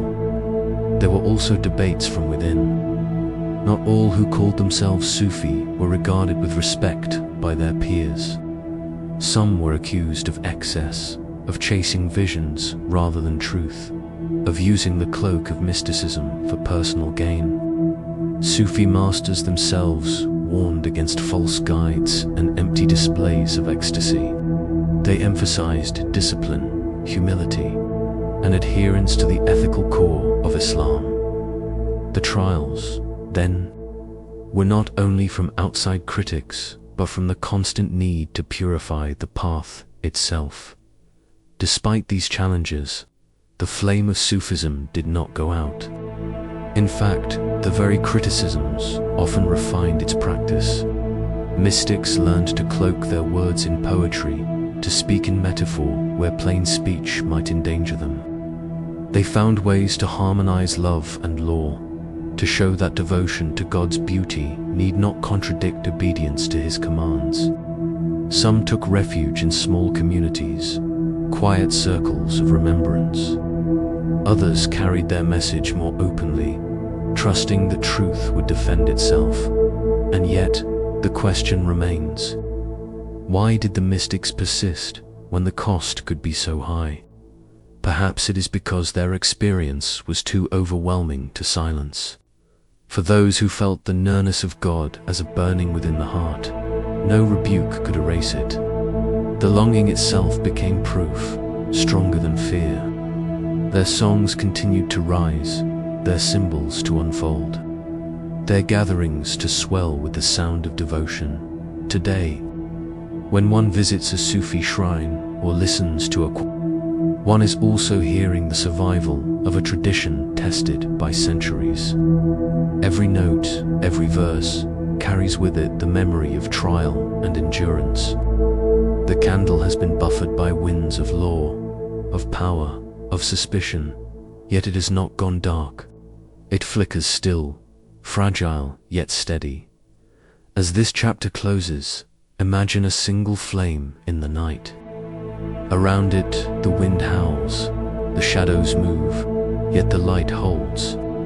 It does not blaze like a fire, nor vanish into silence. It remains, small but unwavering. Perhaps this is the image of the Sufi path itself, a candle that continues to burn even in the wind. Chapter 23. The shrines and sacred spaces of Sufi saints. Across the wide geography of the Islamic world, the memory of saints does not fade into books alone. It is carried into stone, wood, and earth, into shrines that rise above bustling streets, or sit quietly in the open desert. These shrines, or makams, are more than resting places for holy figures. They are spaces where history, devotion, and longing meet. For many, they are sanctuaries of presence, places where the nearness of the divine feels more tangible, softened by the memory of a life once lived entirely for God. From Morocco to India, from Turkey to Sudan, pilgrims have walked toward these sites for centuries. They come seeking blessing, healing, or simply the stillness that descends when one sits near a saint's resting place. Though the forms differ, some shrines crowned by domes of turquoise tile, others marked by plain stone, their essence is the same. They are spaces where human hearts gather in remembrance, where silence and song intermingle. One of the most visited shrines lies in Konya, Turkey, where Jalal-ud-Din Rumi rests. His mausoleum is covered by a green dome that glows in the sunlight and softens in the moonlight. Pilgrims step through its gates not only to honor the poet, but to feel the atmosphere of love that his words awakened. Inside, the air is heavy with reverence. The verses of Rumi, recited, sung, whispered, seem to hang like incense, reminding each visitor that love is the bridge to God. The shrine is not a museum but a living space, where devotion continues to breathe in Delhi. The shrine of Nizamuddin Aulia stands as another beacon. Nizamuddin, a Chishti saint of the 13th century, was known for his hospitality, his humility, and his love expressed through music. His tomb is surrounded by narrow lanes, alive with qawwali singers, their songs filling the night with verses of longing. Devotees and visitors from every walk of life gather there, the wealthy and the poor, Hindus and Muslims, men and women. Within its courtyards, distinctions fade. The shrine becomes a shared sanctuary, carrying forward the spirit of a saint whose door was open to all in North Africa. The shrine of Abu Madian near Tlemcen, Algeria, has long drawn seekers. He was revered as a master whose wisdom shaped generations of mystics, and his resting place became a focal point for devotion across the Maghrib. Pilgrims who arrive there often speak of the sense of peace that settles over them, as if the saint's humility still lingers in the air. Around such shrines, communities grew, markets, schools, and gatherings making them centers of both spiritual and social life. Not all shrines are grand. Many are simple, a stone marking the grave of a saint on a hilltop, or a modest dome above a forgotten village. In Sudan, small domed tombs, painted white against the desert sky, hold the memory of local saints. They remind the pilgrim that holiness does not belong only to great names remembered in books, but also to quiet lives lived in devotion. Each shrine, no matter how simple, becomes a meeting place between the earthly and the eternal. The rituals of these sacred spaces are as varied as their locations. Some visitors walk in silence, offering prayers from the heart. Others tie ribbons or cloths to trees near the shrine, symbols of petitions and hopes. In many places, the recitation of Quran fills the air, while in others, poetry and song carry the remembrance. Lamps and lanterns are lit, casting a gentle glow across courtyards. The shrine becomes a place where time feels suspended, where night seems to linger just a little longer, holding the pilgrim in a hushed embrace. These shrines have also been places of teaching. Disciples would gather around the tombs of their masters, not only to honor them, but to continue learning. In some cases, entire Sufi orders found their center around such spaces, using them as both spiritual homes and symbols of continuity. The presence of the saint, though unseen, was believed to guide the community forward. Yet shrines have not always been without controversy. Some critics feared that devotion at graves risked straying into excess. Throughout history, reformist voices challenged the practice, seeking to redirect focus to God alone. But for many, visiting a shrine was never about worshipping the saint. It was about remembering God through those who loved Him most, finding inspiration in their lives, and resting in the peace their memory still evoked. Pilgrimage to shrines often involves movement, a journey of body and heart. The path itself becomes part of the devotion. Travelers cross fields, climb mountains, or weave through crowded streets to reach the sacred space. With each step, they carry intentions, burdens, and prayers. When they arrive, the act of sitting quietly by the saint's resting place feels like a homecoming, a return to simplicity. To walk among these shrines is to feel the diversity of Sufi expression. In Turkey, the marble floors and intricate calligraphy of Konya in India, the bustling alleys leading to Nizamuddin's Dargah filled with song. In North Africa, the white domes rising from desert sands. Each shrine is distinct, yet all hold the same invitation: to pause, to remember, to be still before God. Perhaps the most enduring quality of these sacred spaces is their ability to create peace, even in the midst of noise. A shrine may be surrounded by markets, by the sounds of trade and chatter, but step inside and the air shifts. The pilgrim feels something ancient, as though the stones themselves remember centuries of prayer. It is not the architecture alone that creates this. It is the presence of devotion layered over time that turns ordinary space into sanctuary. And so the shrines of Sufi saints remain, scattered across continents, binding together communities of seekers. They are not relics of a forgotten past, but living spaces, where the divine is still remembered, where hearts are still softened. In every lamp lit, in every whispered prayer, in every song rising into the night, the saints are remembered, and through them, God is remembered. Picture, then, the close of day at such a shrine. The crowds have thinned, the songs have softened. A courtyard lies quiet under the evening sky. Lanterns glow gently against the stone, their light flickering in the stillness.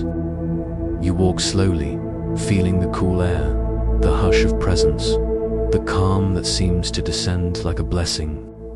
In that silence, you know the shrine is not only a place on a map, but a reflection of the sanctuary within the heart.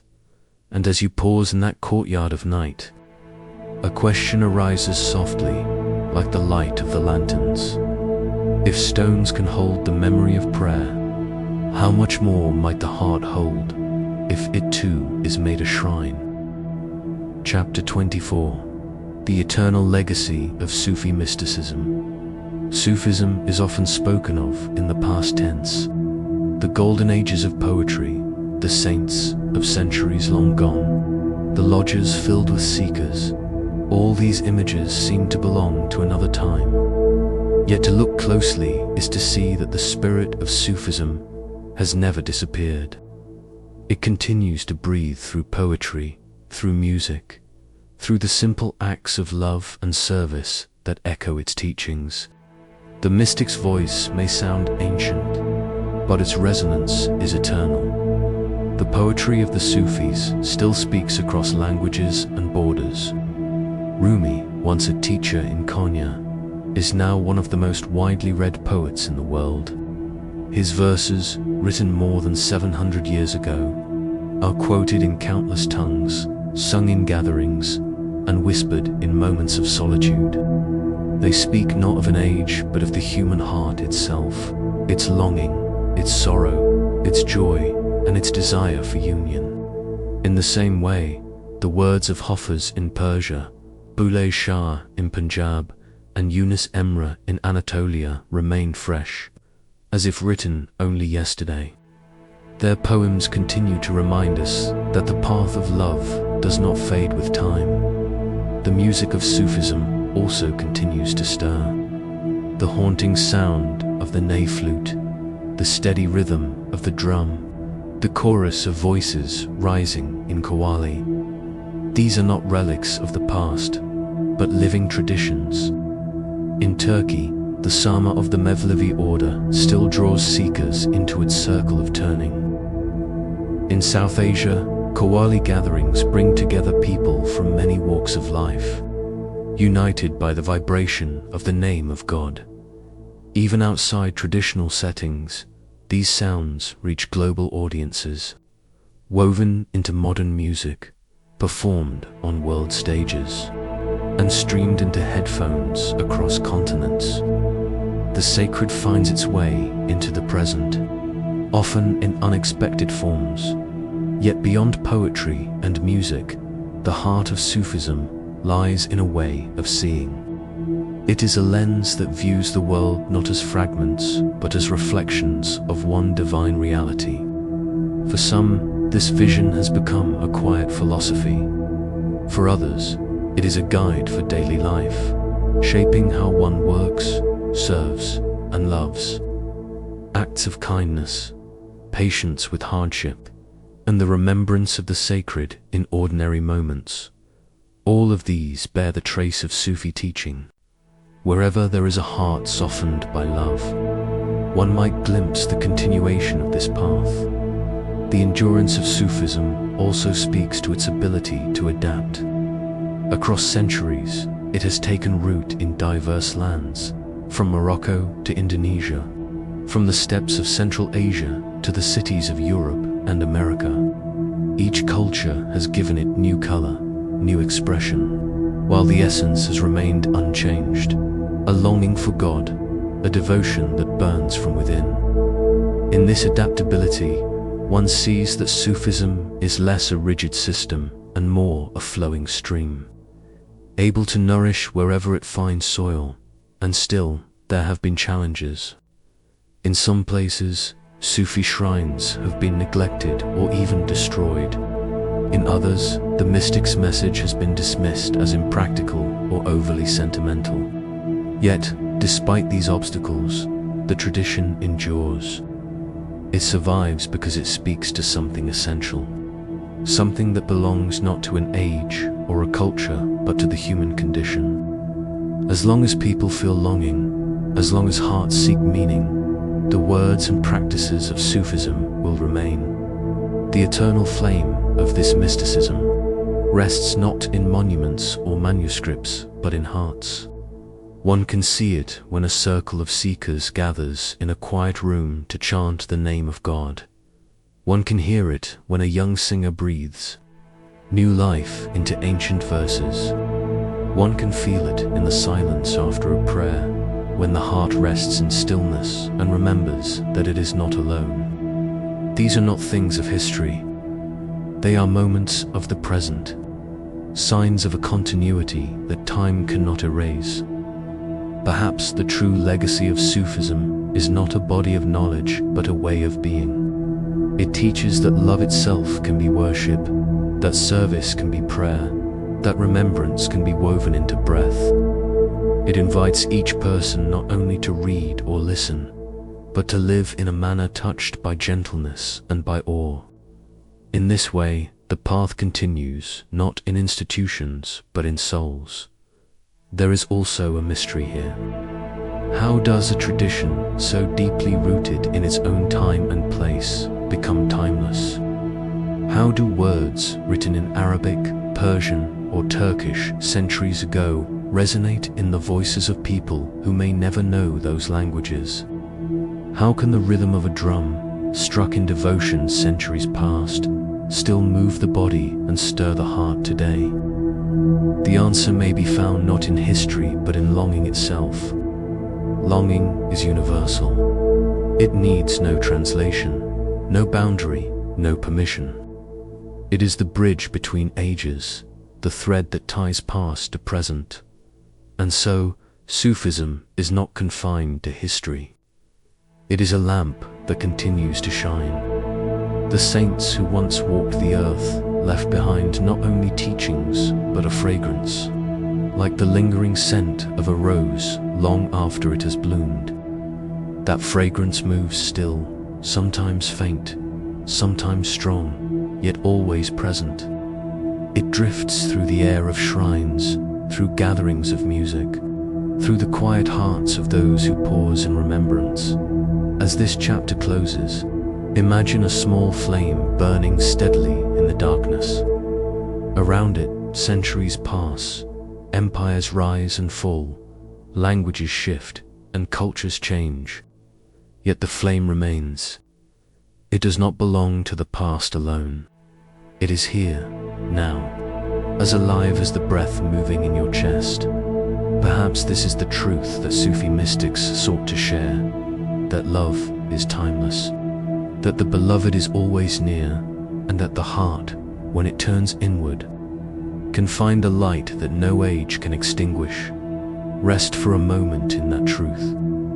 Let the thoughts settle gently, like evening light upon still water. The path may stretch endlessly, but the essence is simple. Love itself, endures. Love itself is eternal.